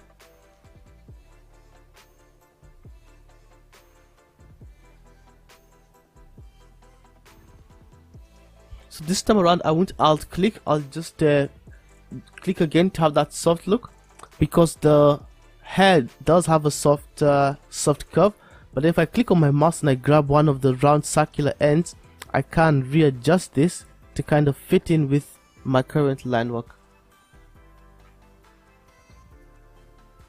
So yeah, that's essentially how we line the character. It sometimes does take a bit of time, but you know, a bit of patience, some good music, and it's well worth the time, because at the end of the day you end up with a good digital artwork that you can use for many things. I did this for a couple of months, like this technique of using the pen tool. I used it for a couple of months until I eventually bought a digital tablet, and that was when I moved on to working digitally, like directly digitally in Photoshop.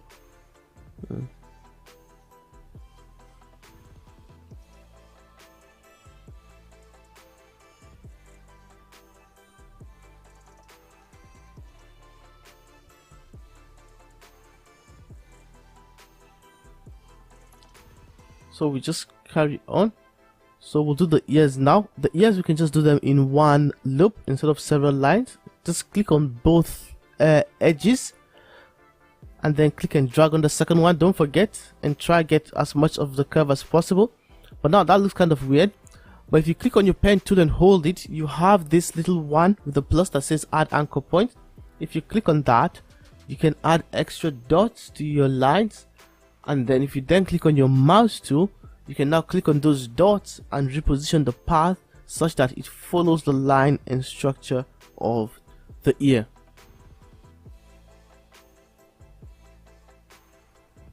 So I'll add another dot here, and just add as many as you need, but try not to add too much, because sometimes when you add too much, your lines begin to look wobbly because they're curving at so many different points. Because remember that the more dots you add in, the more you have to manually do the curve by yourself. So I'd recommend 2 or 3 dots max. We'll do the same thing here again, just 2 dots and curve it out.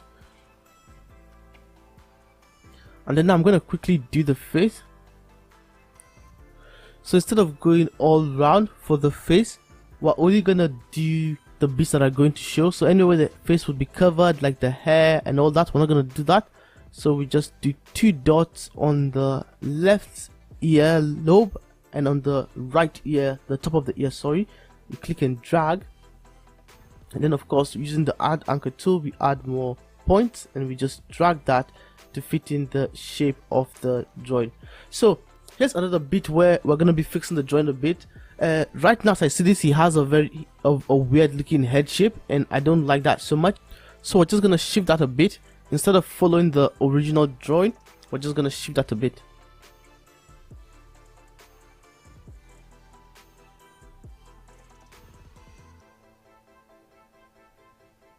And then now, because our head's going to be slightly out of position, we can click on the mouse tool next and select all our parts, and then move the whole head to realign back with the neck.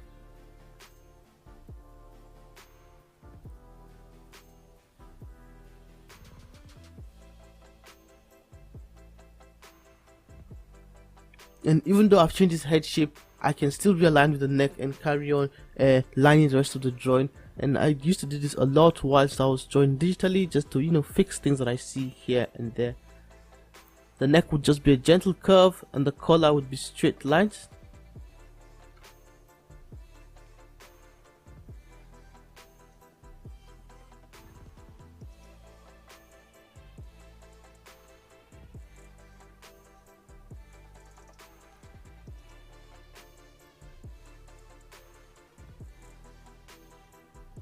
So for this one, for the body, I'll draw the first line straight, and then towards the bottom I'll draw a slight curve to give it that rounded look we spoke about.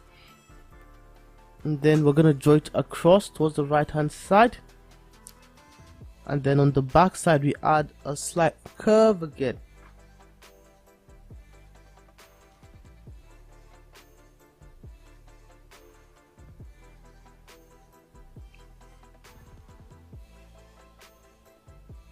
And you can also add points by clicking directly on the line. You don't have to always go to the add anchor tool. If you have a line selected, you can just click on it to add some new points.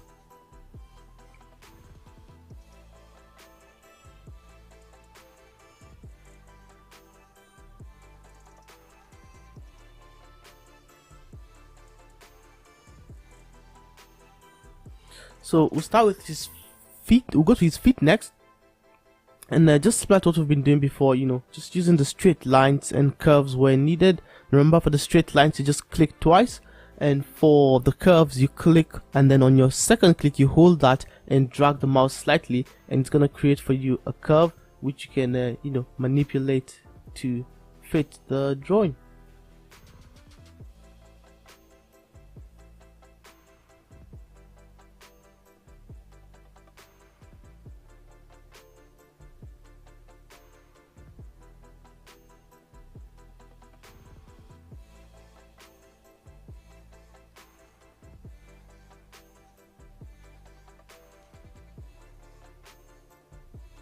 This actually takes me way back to one of the art pieces I did a while back, where I had quite a few characters interacting with each other. I drew it on pencil and then was doing it digitally, so I was doing a lot of lining, and each time I do this, it just kind of takes me back to then.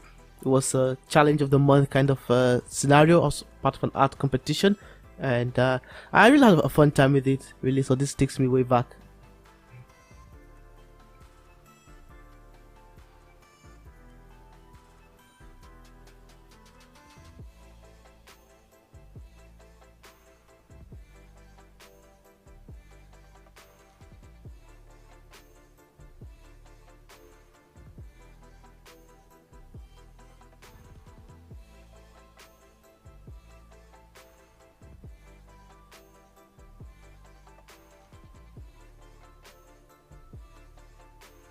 So we're gonna quickly do the arms right now. Some straight lines for the biceps.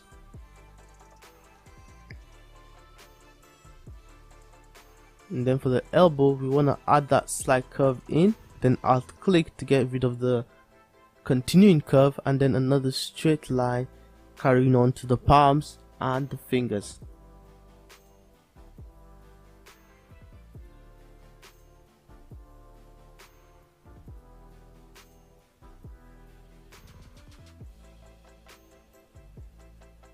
And then now we're just going to use different curves to do the fingers.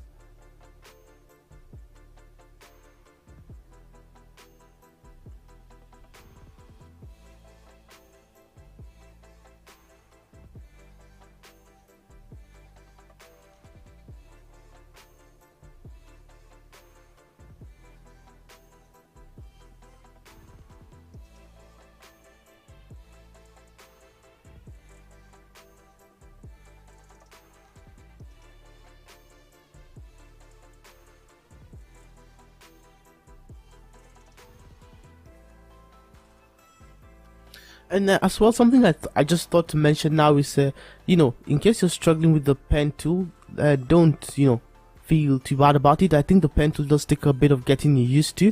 I've been using it for some time now, so I think I've finally been able to slightly get the hang of it. But when I did first start using it, I definitely did have an adjustment period for working with the path.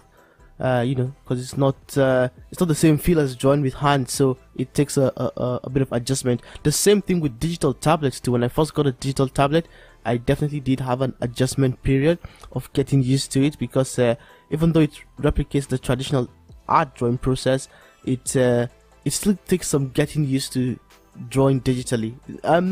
Nothing too long, maybe like between a day to a week, I would say, depending on how frequently you're drawing. But yeah, that's just something I thought to mention, just so in case anyone was wondering.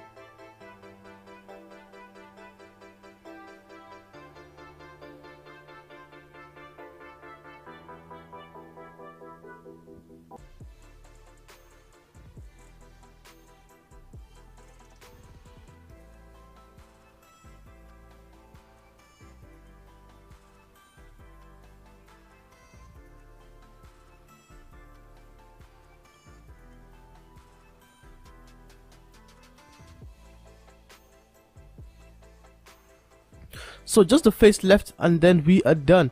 Like I said, if you want to see what your path is looking like without the sketch underneath, just click off the sketch layer. Like, just hide the sketch layer, and then you'll see what your path looks like, in case you wanted to double check.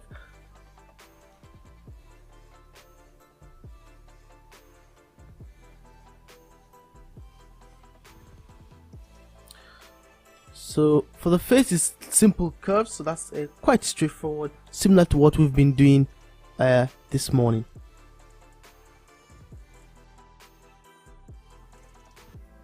There are some other techniques to doing the eyes if you want them perfectly round, but as I mentioned earlier, for nature you don't necessarily want a super clean symmetrical lines. Sometimes it could make things look a bit weird or a bit artificial, if that makes sense. But there are art styles as well that work with perfect circles for the eyes, and that works. But for this drawing, we'll just use the rounded ones. And suppose you wanted a perfect circle, just go to your shape on the left hand side. If you click and hold that, you can change it to path at the top, the shape. So whatever you draw in that shape, it's gonna draw it for you as a path. And there's several shapes there. There's a rectangle, there's an ellipse, there's a rounded rectangle. So you can use that to get perfect shapes as paths in case you need to.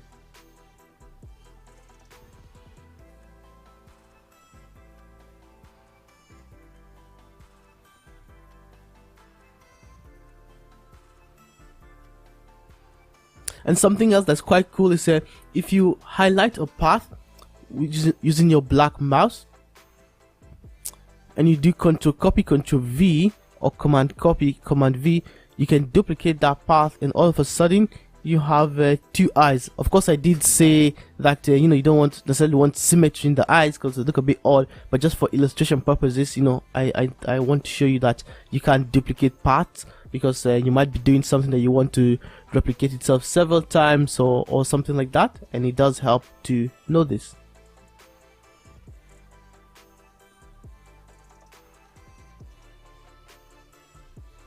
So I'll leave the pupils like that for now, but because they're dots, so we'll work on that later. It's just a simple dot.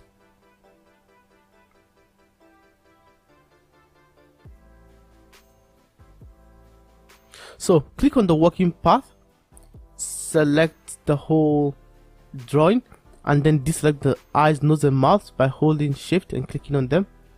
And then I'll go to my brush tool and I'll make it 4px.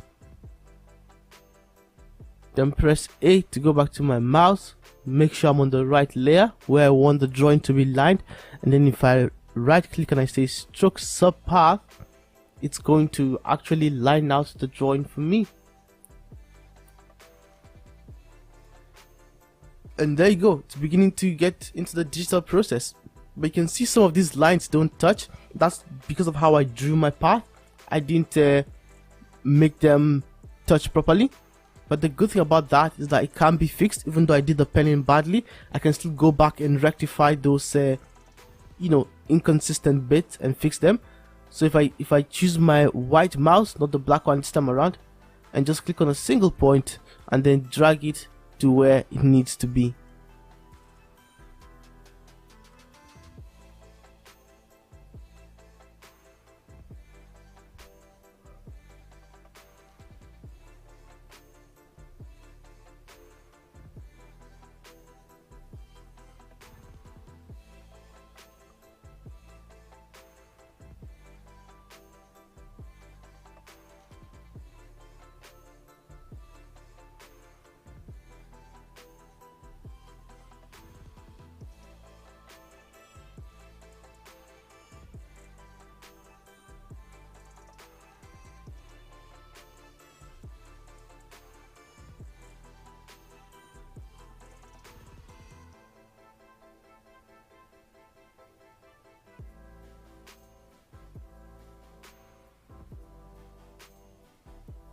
And yeah, just keep on adjusting them in case you have any. I don't expect you to have as many as I do, because I would, you know, assume your penmanship was done well, unlike mine.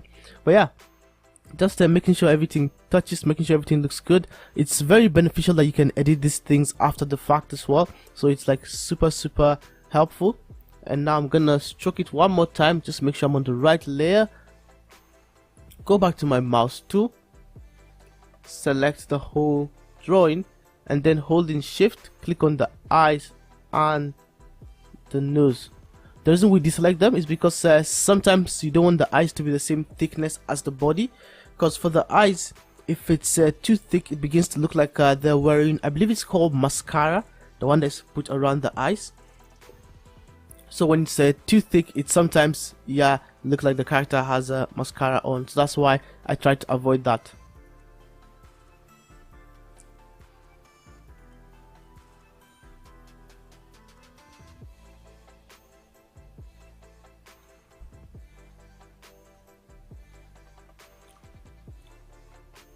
So let's stroke the eyes and the facial features now, because I'm suspecting our stroke length might not be too thick, and that looks okay actually. So select your brush tool, select a brush size. I think 13 pixels would work well for this. and then just click on the canvas using the brush tool, and that will add in some irises. Now here my iris is a bit too light because it's looking very gray. I would recommend going for something that's closer to black, that's a lot darker than what I've used. So I can see a shoe here that I haven't lined, so I'll just go back to my brush, go back to 4 pixels because that's the stroke thickness we use, and then go back to my layer using the A mouse, the black mouse, sorry, A as is the shortcut. You can click on it, right click and say stroke subpath, and it's going to draw in those lines. So here we have our character on layer 4, and then our sketch on layer 2 above it. So to add color, you don't want to make the mistake of adding color on this same layer, and I'll show you why really quickly. Supposing I change my color into red and I paint on that on over his color, over his shirt, sorry, what happens is that when I try to erase, I'm gonna erase both his shirt and the color. So what you want to do is you want to go to your layers, create a new layer which is now layer 5, and then drag it below layer 4. That way whatever changes you make do not affect the line work that you've already done, because you're painting under it.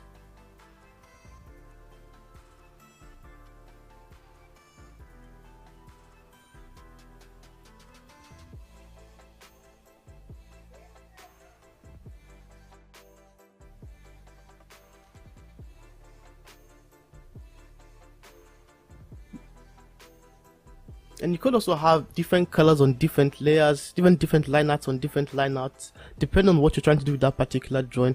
It's just helpful to break down your drawing into layers so you can edit them later. It improves editability. So we're gonna begin coloring right now. I'll press B for my brush and then choose a color. I'll just choose red, and then reduce the size of the brush a bit.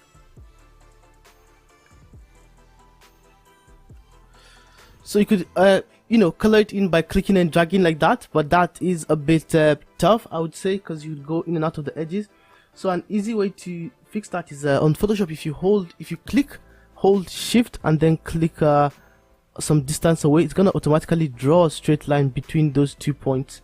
So if you just hold shift and you keep on clicking on the edges of the drawing, it's gonna keep on filling in those lines for you. And don't worry about the white space in the middle, we fill that up after this, but it's a lot faster filling that in once you've done this step of like filling in the edges, because that's where you need to be like neat and careful. But for like the central part, you don't need to be as neat or careful with that. You can just, you know, get a light size brush. And by the way, if you hold Alt, right click and drag your brush, the brush size increases. That's also a shortcut for increasing the brush size, so you could use that. It's what I tend to use a lot. I rarely will right click and then choose a brush number unless I want a specific brush number. Otherwise I use the shortcut. So for the trousers, we choose a blue, and just similar to what we did a minute ago, just click to put your color down, hold shift and then click somewhere down the line. While shift is held, just continue clicking.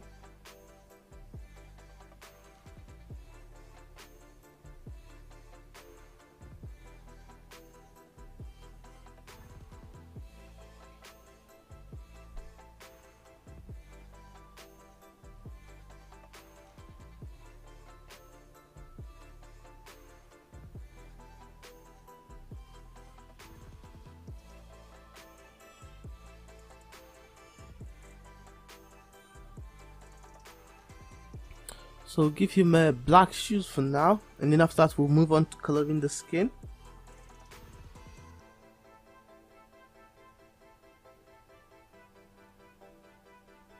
And another thing I thought to mention is for drawing, it's not always advisable to use pure black or pure white, unless maybe you're doing you know, tonal values, or you're practicing or something of the sort, or maybe it's a stylized painting.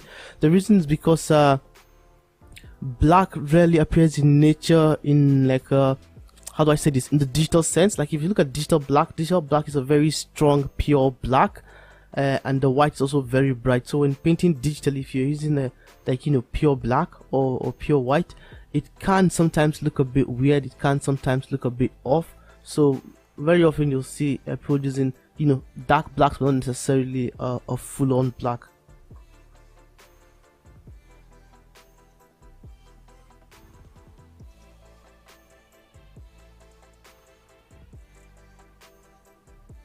Another thing you could do to color in some sections faster is using the wand tool. It's if you go back to layer 4, that's where our line art is, and then you press W for the wand tool, and then you click inside it. It selects everything inside that layer. And then if we were to go back to our color layer with this selection still there, and we choose our brush tool and try to paint, it's only going to paint within our selection, which is very nice. But the problem is that there's a weird white line, you know, around the painting, which might not be what you want. So to fix that, I'll just do Ctrl Z twice and then go back to my selection. So with the hair selected, I'll go to select, modify, expand, and then by 2 pixels. And then what that does is the selection expands into the line work, so that right now when you paint, you shouldn't have those white edges anymore. You can still see some bits of white here and there, but that's because of how sharp those edges are, and you can easily just get your brush tool and, you know, clean those out really quickly.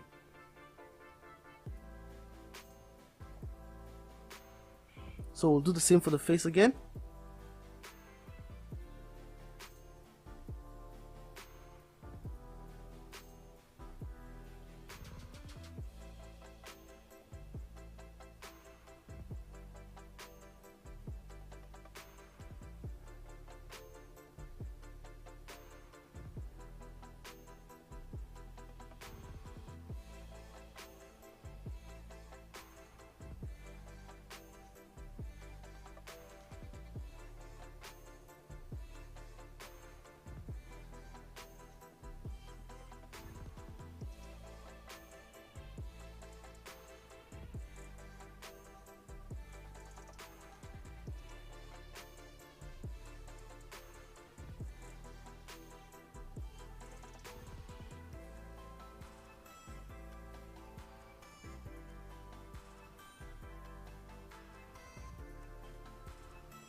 So one thing you can notice about our character is that even though he's colored right now, he does look a bit flat still, and that's because we don't have any shadows, we don't have any highlights going on, so we just have base colors right now.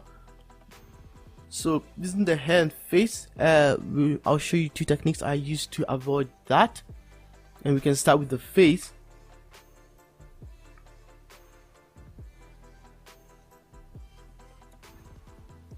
And I did the skin tone on a separate layer because I wanted to show you why you might want to separate your color layers whilst painting. So just briefly, I'll explain what I'm doing just now, but I want to explain the reason why we separate our color layers sometimes is that if I try to add shadows, it adds the shadows on the pants as well. So it's adding shadows on the shirt and the pants. But for the face, since I separated it, I'll just go to the faces layer. We'll explain the layers in just a second. if I try to add shadows to the face, because I put it on a separate layers, when I add the shadows, it only adds shadows to the skin tone. So you know, I put the skin tone on a separate layer. I could have put the face, neck and arms and all that on a separate layer, but they're separated so I can color individual colors without affecting others. So for shadows, you always want your highlights and your layers to be on different shadows from the colors. You can't put them on the same layer, but why I advise against that is that if you do that, then you don't really have the flexibility of going back, because if I were to draw a shadow here, for example, and erase it, I would erase the shadow and the color at the same time. So we create a layer above layer 6, that's our face. I'm just going to rename it skin tone just so it's easier for you to follow along. And then I'll rename the layer above it shadow. Now if you hold Alt or Option in Photoshop and then put your mouse between two layers, you get this funny box with the arrow pointing down. If you click on that, it locks the top layer to the layer below it, such that when you try to paint on the top layer, whatever you paint is only going to show up wherever it overlaps with the layer below it. So it's a good way of doing shadows, because the shadows only show up on the skin tone layer, or whichever, you know, layer you're working with. So for the shadows, I normally like to hold Alt and left click just to pick the base color, and then you want to go slightly darker, and each time you go slightly darker, you want to shift slightly down on the color scale, because if you just if you don't shift on the color scale, your drawing ends up looking a bit desaturated. So to add in some of that color back, some of that saturation back, I would recommend each time you go darker for color, go slightly lower on the color, the little color bar, and then when you go brighter, go slightly higher as well on that color bar, and it avoids having your painting looking very desaturated and looking a bit dull.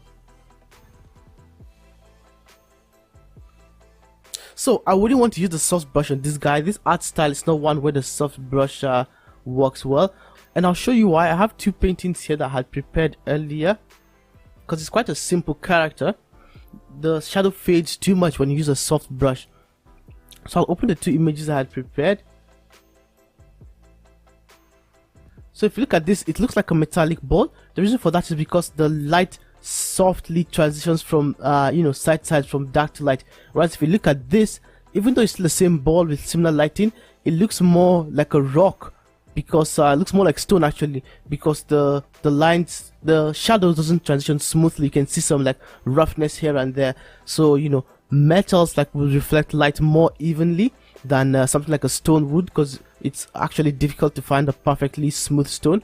So for someone like this, I wouldn't want to use a small soft brush, because it would look a bit odd. We might use some soft brushes later on for this particular painting, but that's just more for illustration purposes, just so I show you how to use the soft brush. But for now, you can right click on your canvas with your brush tool and choose the hard brush. And then if you want to see the brush stroke, you can just click on the gear icon and say brush stroke, and then it shows you the brush stroke or the circles depending on which one you want. I prefer brush stroke so I can see what the brush actually looks like. So the first thing we need to do is ask ourselves, where is our light coming from? So we'll give him a light source at the top. Let's assume it's the sun or something.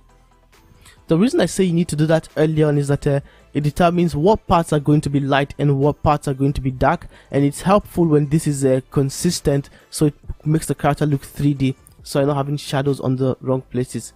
So the shadow is going to be on the right hand side, because of course the light is coming from the top side, and even with just that single stroke, he's already looking like he's already looking a lot fuller, if that makes sense. Like the face is looking like it has more form just from the simple shadow line.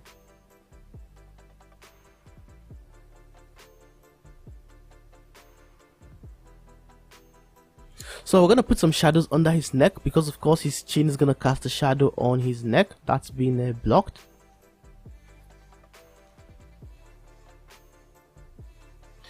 And the reason it curves is because more of the light will be hitting the front side of his neck than it would be the back side. So I just curved that to try and you know, imitate that. For the face, he has a roundish head, so it's a bit awkward. but definitely there would be some shadows under the hair because the hair is resting on his face or just above his face, so it would be blocking the light from hitting his skin, so you'd have some shadows there.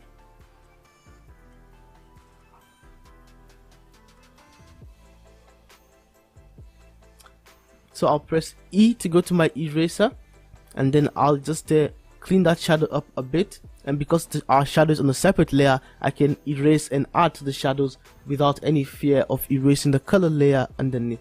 Similarly for the ear, I'll put some shadows on this side because I believe that's where it should be blocked. In fact, sometimes in some drawings you might go as far as to make the whole ear dark, and then just to show that the light is completely covering, has completely been hindered from reaching that side.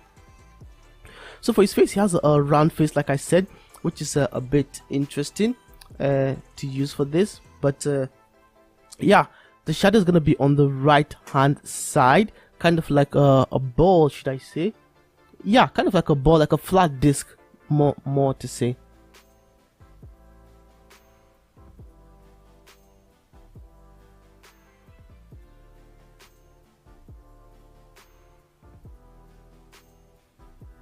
So the shadow doesn't stay even all through. The reason why it goes thinner towards the chin and towards the top of the head is because the light is not gonna hit all those areas evenly. Of course, his cheeks are fluffier, you know, are much fuller. So to give it that rounded look, we just make sure that we taper it towards the top and the bottom.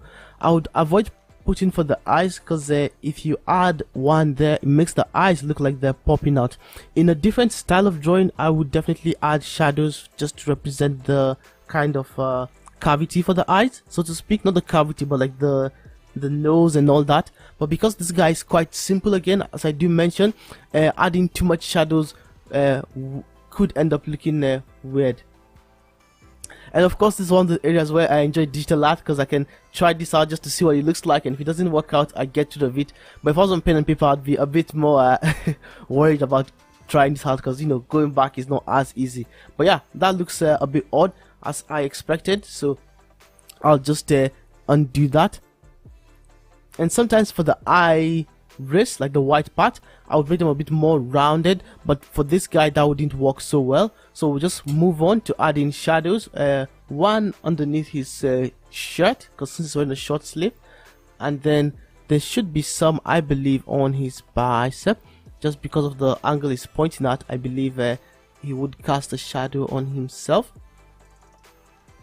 And then since the light's coming from the top, there should be some shadows towards the bottom side of his elbow.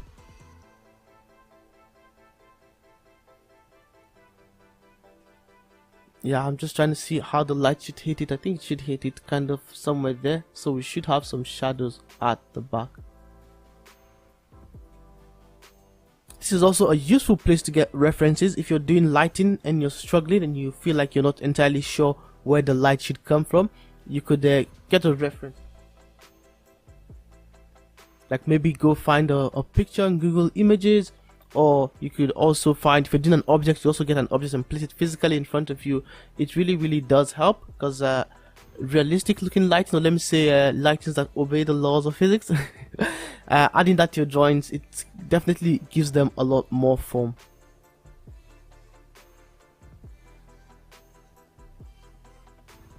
And you might just see me adding shadows. It might seem a bit random, but I am trying to work based on where I believe the light should be hitting. So like I'll put it where, you know, the light would not reach. And because I'm doing this, you know, off head, some of the shadows may be a bit wrong, but as I kind of cross check and double check with my light source, I might keep on changing them here and there. And the next thing we'll be adding shortly after this to make the drawing kind of pop will be the highlights, which kind of makes it it pushes the values on both sides. Like when you add the highlights, the shadows look a bit richer, the midtones look a bit better as well, just because of the contrast between the dark side and the light sides. But for now, we keep on adding shadows, and we'll add some to his fingers. If you had a lot more detail in this drawing, we'll be adding shadows in many different places, possibly even some shading here and there, but this is just a simple drawing, so we keep the shadows nice and simple, not to overdo it.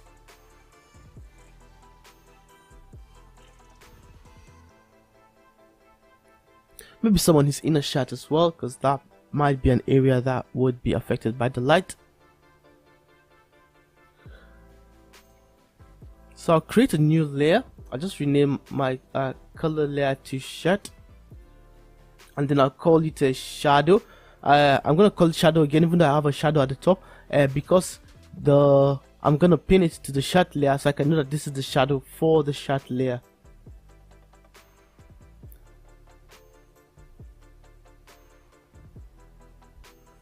There should be some shadowing in the armpit area, although it does look like a sweat patch right now. We definitely will be changing our shadow colors because this is a bit too soft or a bit too light. And I'm not too worried about coloring on the trouser just now, because I can always erase it, like I did say earlier on as well. Ideally you'd want to split your drawing into sections, like split the shirt on its own layer, so that when you're working on the shirt you're not accidentally coloring into the trouser.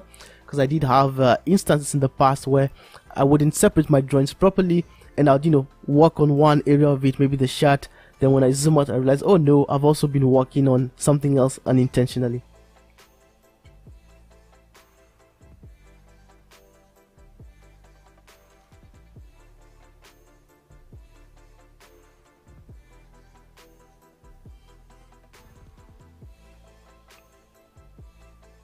So I'm gonna darken the shirt shadows now, because they're not dark enough. They're way too light for our light source, and especially comparing it to our other shadows. Our other shadows are tough. So if you click that little checkered box on the layer side with the layer selected, it locks your layer such that you can only color in on existing areas. So I could select a darker shade of red and use it to color in my shadows, and it's only going to remain on the areas that I've already painted, because on the right hand side on the layer menu at the top, the checkered box is ticked.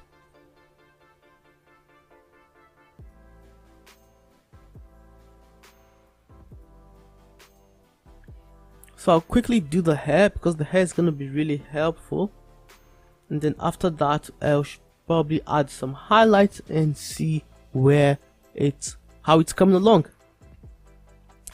So for the hair, there's gonna be some shadows in lots of places, because the hair is kind of it's meant to look 3D, so to speak, but I try to put shadows whenever the hair is resting on top another piece of hair. The hair underneath, of course, I believe would be darker, and then I try to add shadows on the edges as well. And if I was going for realism in this drawing, I would be adding shadows on the top of the head, because the light is not going to hit that whole section evenly. It's going to gradually fade. So I would have gotten out my soft brush or something else and like gradually created the effect of it being rounded. But since it's a simple character, we just do try and achieve that by putting a simple shadow towards the edge of it and then make it a bit rounded, so it gives the idea that the top of the hair is kind of rounded dome like structure. And then this side, of course, is going to be darker because it's away from the light, so make that side dark.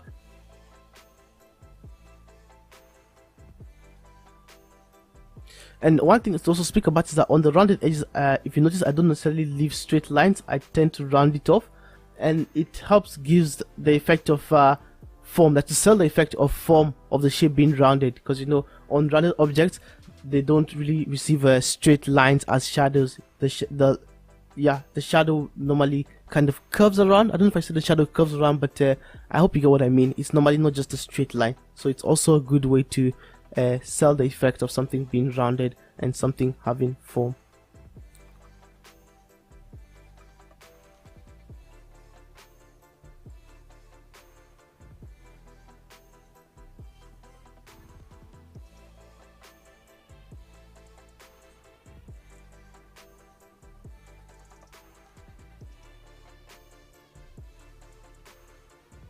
So sometimes for the hair you can't just add shadows in between, even though there are no lines. I do that sometimes for my hair drawings, shadows and highlights, and it makes it look a bit more textured. I'll probably do that for this drawing later on as I work on it some more.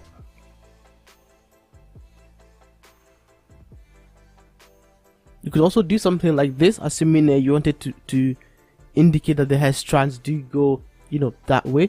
But for this guy, we might leave it off just now.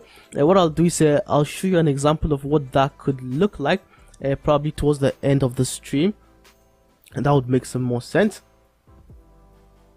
And with simple characters, for me, it's always a struggle because I don't want it to look too much, because if you add too much detail on a simple character, I feel sometimes it begins to look weird. So I prefer keeping them as simple as possible to keep true to the style, but still try and convey the form and everything that we need to do as we go along.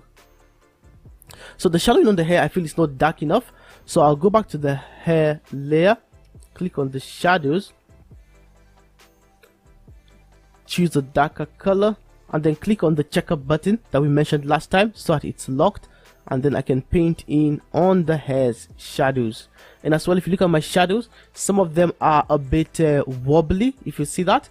One way you can avoid that is using the pen tool. The same way we use the pen tool to line the whole drawing, you can use the pen tool to create shadows, which is what I ordinarily would do, but using the brush is a bit faster, and you know, for the sake of time, since the stream cannot last forever, and you know, I need to teach you as much as possible, I decided to just use the brush tool to show you that. But the pen tool can also be used to create shadows, and that works quite well.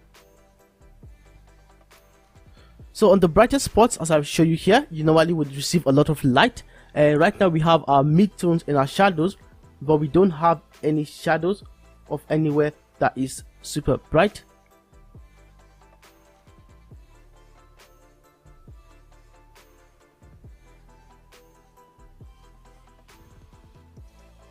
So we're gonna choose our highlights. You can hold Alt and click on the base color you want to use, and then you can go slightly higher to make it brighter, and then remember on the color bar you move slightly higher. I would recommend creating a new layer for highlights, and then you know, so that your highlights are separate from the shadows, and then you can just draw your highlights in the areas where the light is going to be directly hitting the character unobscured. So the top of the head for sure is going to be one of those places, because the light sources are directly above him, and then the tips of the hair facing the light source as well would also be bright because there's nothing blocking them. Something I used to use as well is wherever I have a shadow, I do try to check whether there should be a highlight as well. Like there doesn't always have to be a highlight and a shadow, but it's always helpful for me to, whenever I have a shadow, to ask myself, all right, if this is where the shadow is, should there be a highlight for this shadow, and where should that highlight be, if that makes sense. So I'll just add some shadowing under this, because there's a piece of hair on top of another, so the shadow would be on the piece of hair below it. And I think there should be a highlight here, even though it's kind of rounded. If I'm not mistaken, the light should be able to reach there.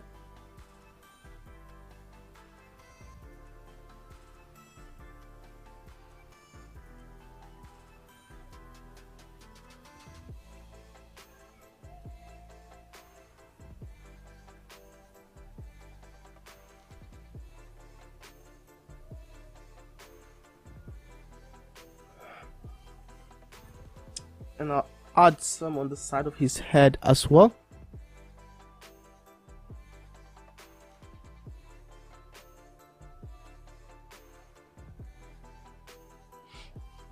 So one thing I feel like I would have done for this drawing is I'd have added a few more strands of hair perhaps, because the middle section is looking a bit flat, because there are not too many strands in it, if that makes sense. It does have a bit of a flat looking.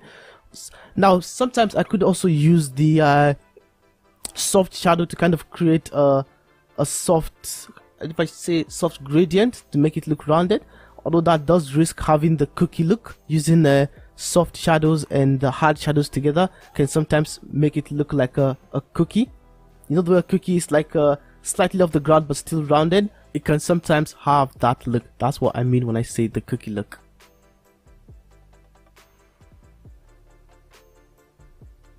But yeah, we can carry on. I just thought I'd briefly explain the soft brush as well, because it is useful for different types of paintings.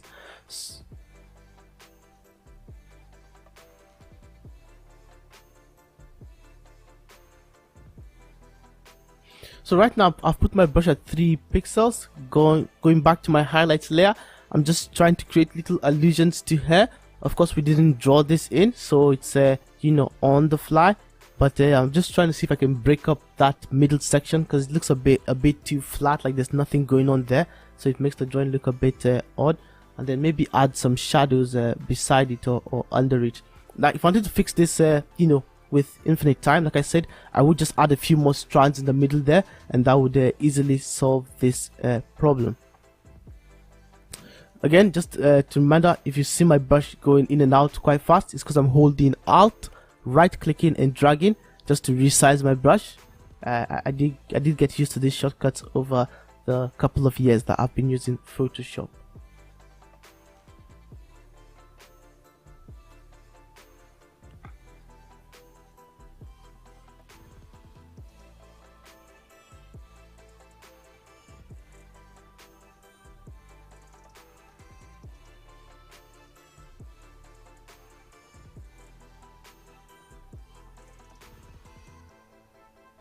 So as you can see, when it's close up, you can see them as dots, but when you zoom out, it kind of breaks the kind of monotony a bit, and it looks like tufts of hair. So because I still want his head to look a bit more rounded, I'll create another layer because I don't want to mess with my shadow layer. So we're gonna have 2 shadows. I probably will use the soft brush technique a bit here. I'll try and see if I can avoid the cookie look, but I would like it to look a bit more rounded than this. Now for the soft brush, you normally want to make it large, because if you use a small brush size, the line still looks very sharp, like well defined. But if you use a large brush size, it kind of tapers off nice, like it kind of just fades gently. So that's something to keep in mind. So with that, I'll take that layer down to about 50%, just so it's not too overpowering, and I'm hoping it makes the hair looks a bit more rounded.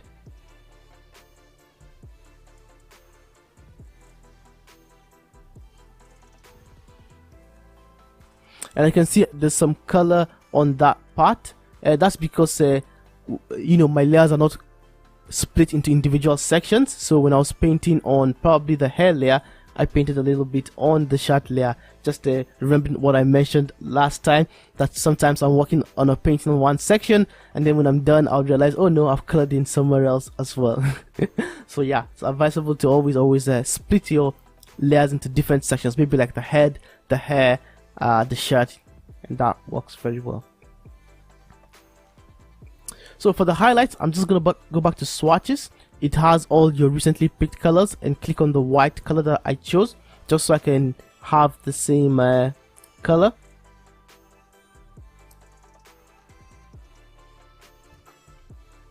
So add some highlights on the ears. I mean, it's closest to the light, so definitely it would have some highlights.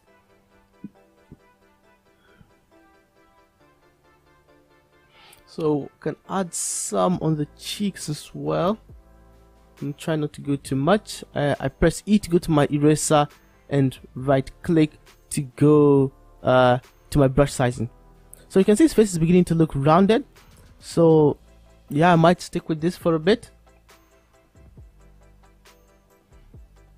So I'm brightening the highlights just a bit, because I feel like they're not popping out as much as I would like them to. I'm trying to avoid going for full white, but I might have to use that just now.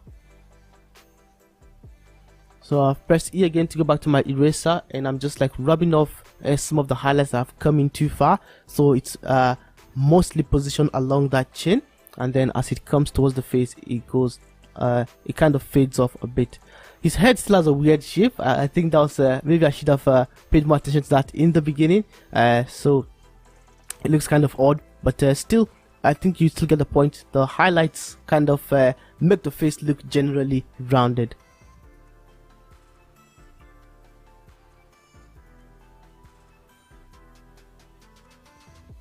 So let me show you some of the hard brush highlights as well. If you go back to your hard brush, there definitely should be a highlight on the pointing finger, because that's unobscured by anything getting in contact with the light directly, similar to his knuckles, probably his thumb as well.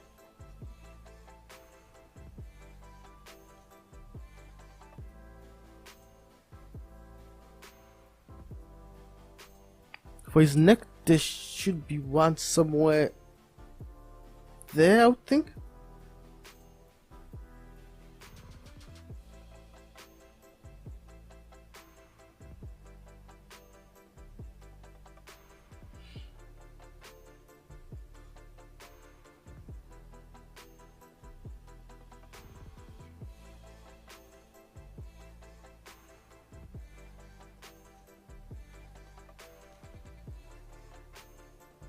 So I might change the shadow on the face to a soft one, just because it's looking a bit weird having a hard shadow on the face and a soft one. Now normally, like I said, for a drawing like this, I wouldn't mix the two, because I wouldn't use hard shadows somewhere and soft shadows somewhere else. It's normally best to stick to either or, but yeah, for the sake of learning, let's change this to a soft shadow on the face. And then that's a bit too much, so I'm just gonna get my eraser tool by pressing E, and I'll walk that back a bit. Remember, the wider brushes kind of makes the transition softer. So let me show you. Actually, if I have a small brush, you can see how well defined that line looks, but if I make it larger, it kind of, like, you know, just gently fades it off.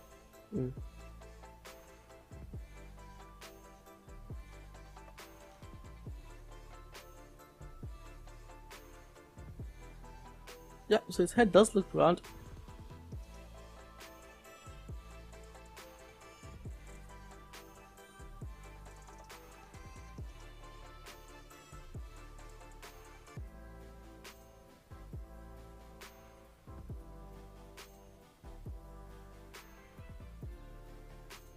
So I'll add a soft highlight for the hair, the same way we added a soft shadow for the hair, just to make it look a bit more rounded.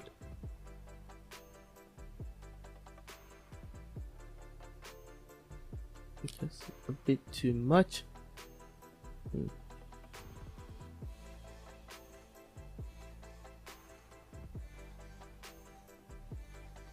So I'll click on the checkered box again, and remember that locks our layer.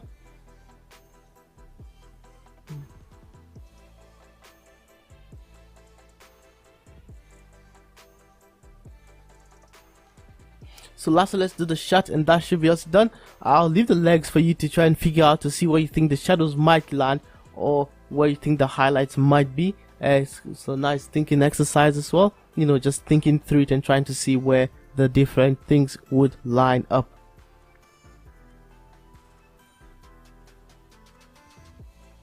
So if I hold Alt and click, I select my shot's color, take it slightly higher to get the highlights, and then remember to change on the right hand side your color bar, shift it higher or lower. So this is looking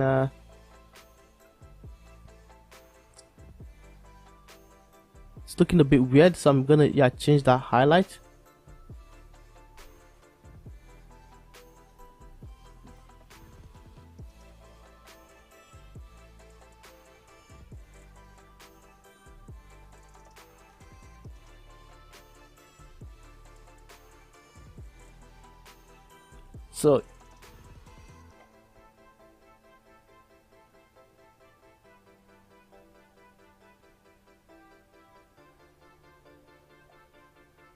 So I'm just gonna get my eraser tool and begin working this back.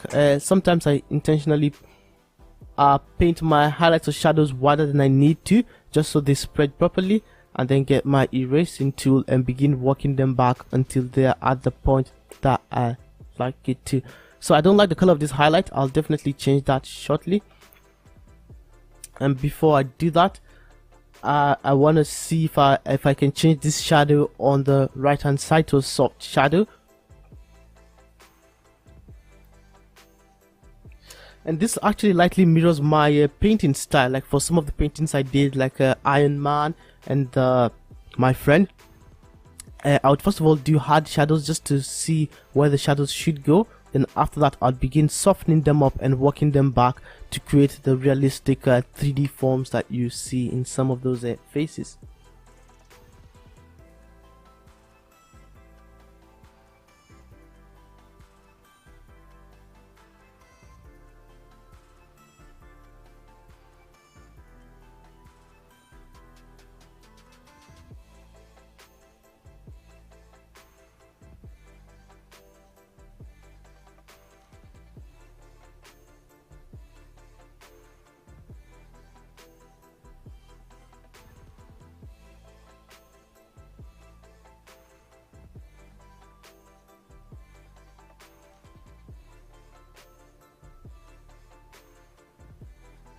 Right, so let's quickly see what the difference is between the flat colors and the one with shadows.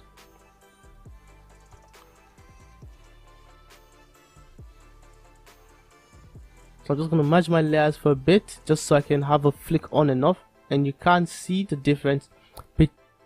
So this is what was like before, looking a bit flat, and this is it now with a bit of shadowing and highlight. It looks a bit odd just now, just because, like I said, we've mixed hard shadows with soft shadows, and as well for a character like this, I shouldn't really be using soft shadows, at least personally. I don't feel like it, but you know, we've used them so it has the cookie look. And for the soft shadows, to avoid that cookie look, in case you're wondering, normally the more you spread it out, the less it has that look. So because his head is round, well, technically round, if I spread out a bit more, it would avoid that look. But yeah, generally for a character like this, I would recommend the hard shadows that we used earlier. Remember as well, if you want to make it to be smooth, you can use the pen tool to create those shadows as well. And yeah, something like this makes the most sense. Like if you can see, there are, you know, hard shadows everywhere. There are some soft shadows, but those are not less shadowing and more just highlighting the pants. And then for the hair as well, you can see I use just purely shadows and highlights to kind of give it texture and make it look like the hair is actually moving in a particular direction. It looks almost like strands of hair without having to draw strands of hair. Like, not very much soft shadows on the face. Like I said, it's a very simple character, so you don't want to put too much shadowing and make it begin to look weird. For something like this, because it's a, you know, more of a painting, you have the option of blending in the shadows and the lines don't show at all, so it's not going to look weird even with the soft shadowing. So yeah, that's it. Thank you for joining me today. Hope you managed to learn something, and I'll just hand you back over to Emmanuel. Thank you, Joseph, for that. That was really awesome. That was packed with a lot of nuggets. And if you follow that step by step, I promise you, it's not hard to do. Anyone can do it. You can do it too. And I want to hope that you've done that already. I want to see some of the things you guys have designed using this thing that we just showed you today. So if you want to tag me on social media, all my social media handles are gonna be right here. Actually, I'm gonna put this up right here. So that's my Twitter. Sorry, that's my Instagram. Also, that's my Twitter. If you want to tag me if you've developed something, I would like to see what you've developed using some of the techniques that we've shown you today. Now, our time is fast spent. I hope you guys enjoyed this. If you have more questions, we don't have time to take more questions at this time. So if you have more questions, please just do let us know in the comment section. We're gonna try to come back into the comment and answer some of these questions. But I'm going to be doing more tutorials on this topic, more structured tutorials. So if you want the shorter form tutorials, do subscribe to the channel. Those are coming shortly. I'm going to be working with Joseph and we're going to be putting some of those out. Thank you guys for stopping by. Thank you for watching. I hope you enjoyed that. I'm going to catch you guys next month in the next live stream and see you in the next videos. Make sure, as always, keep learning. Bye-bye.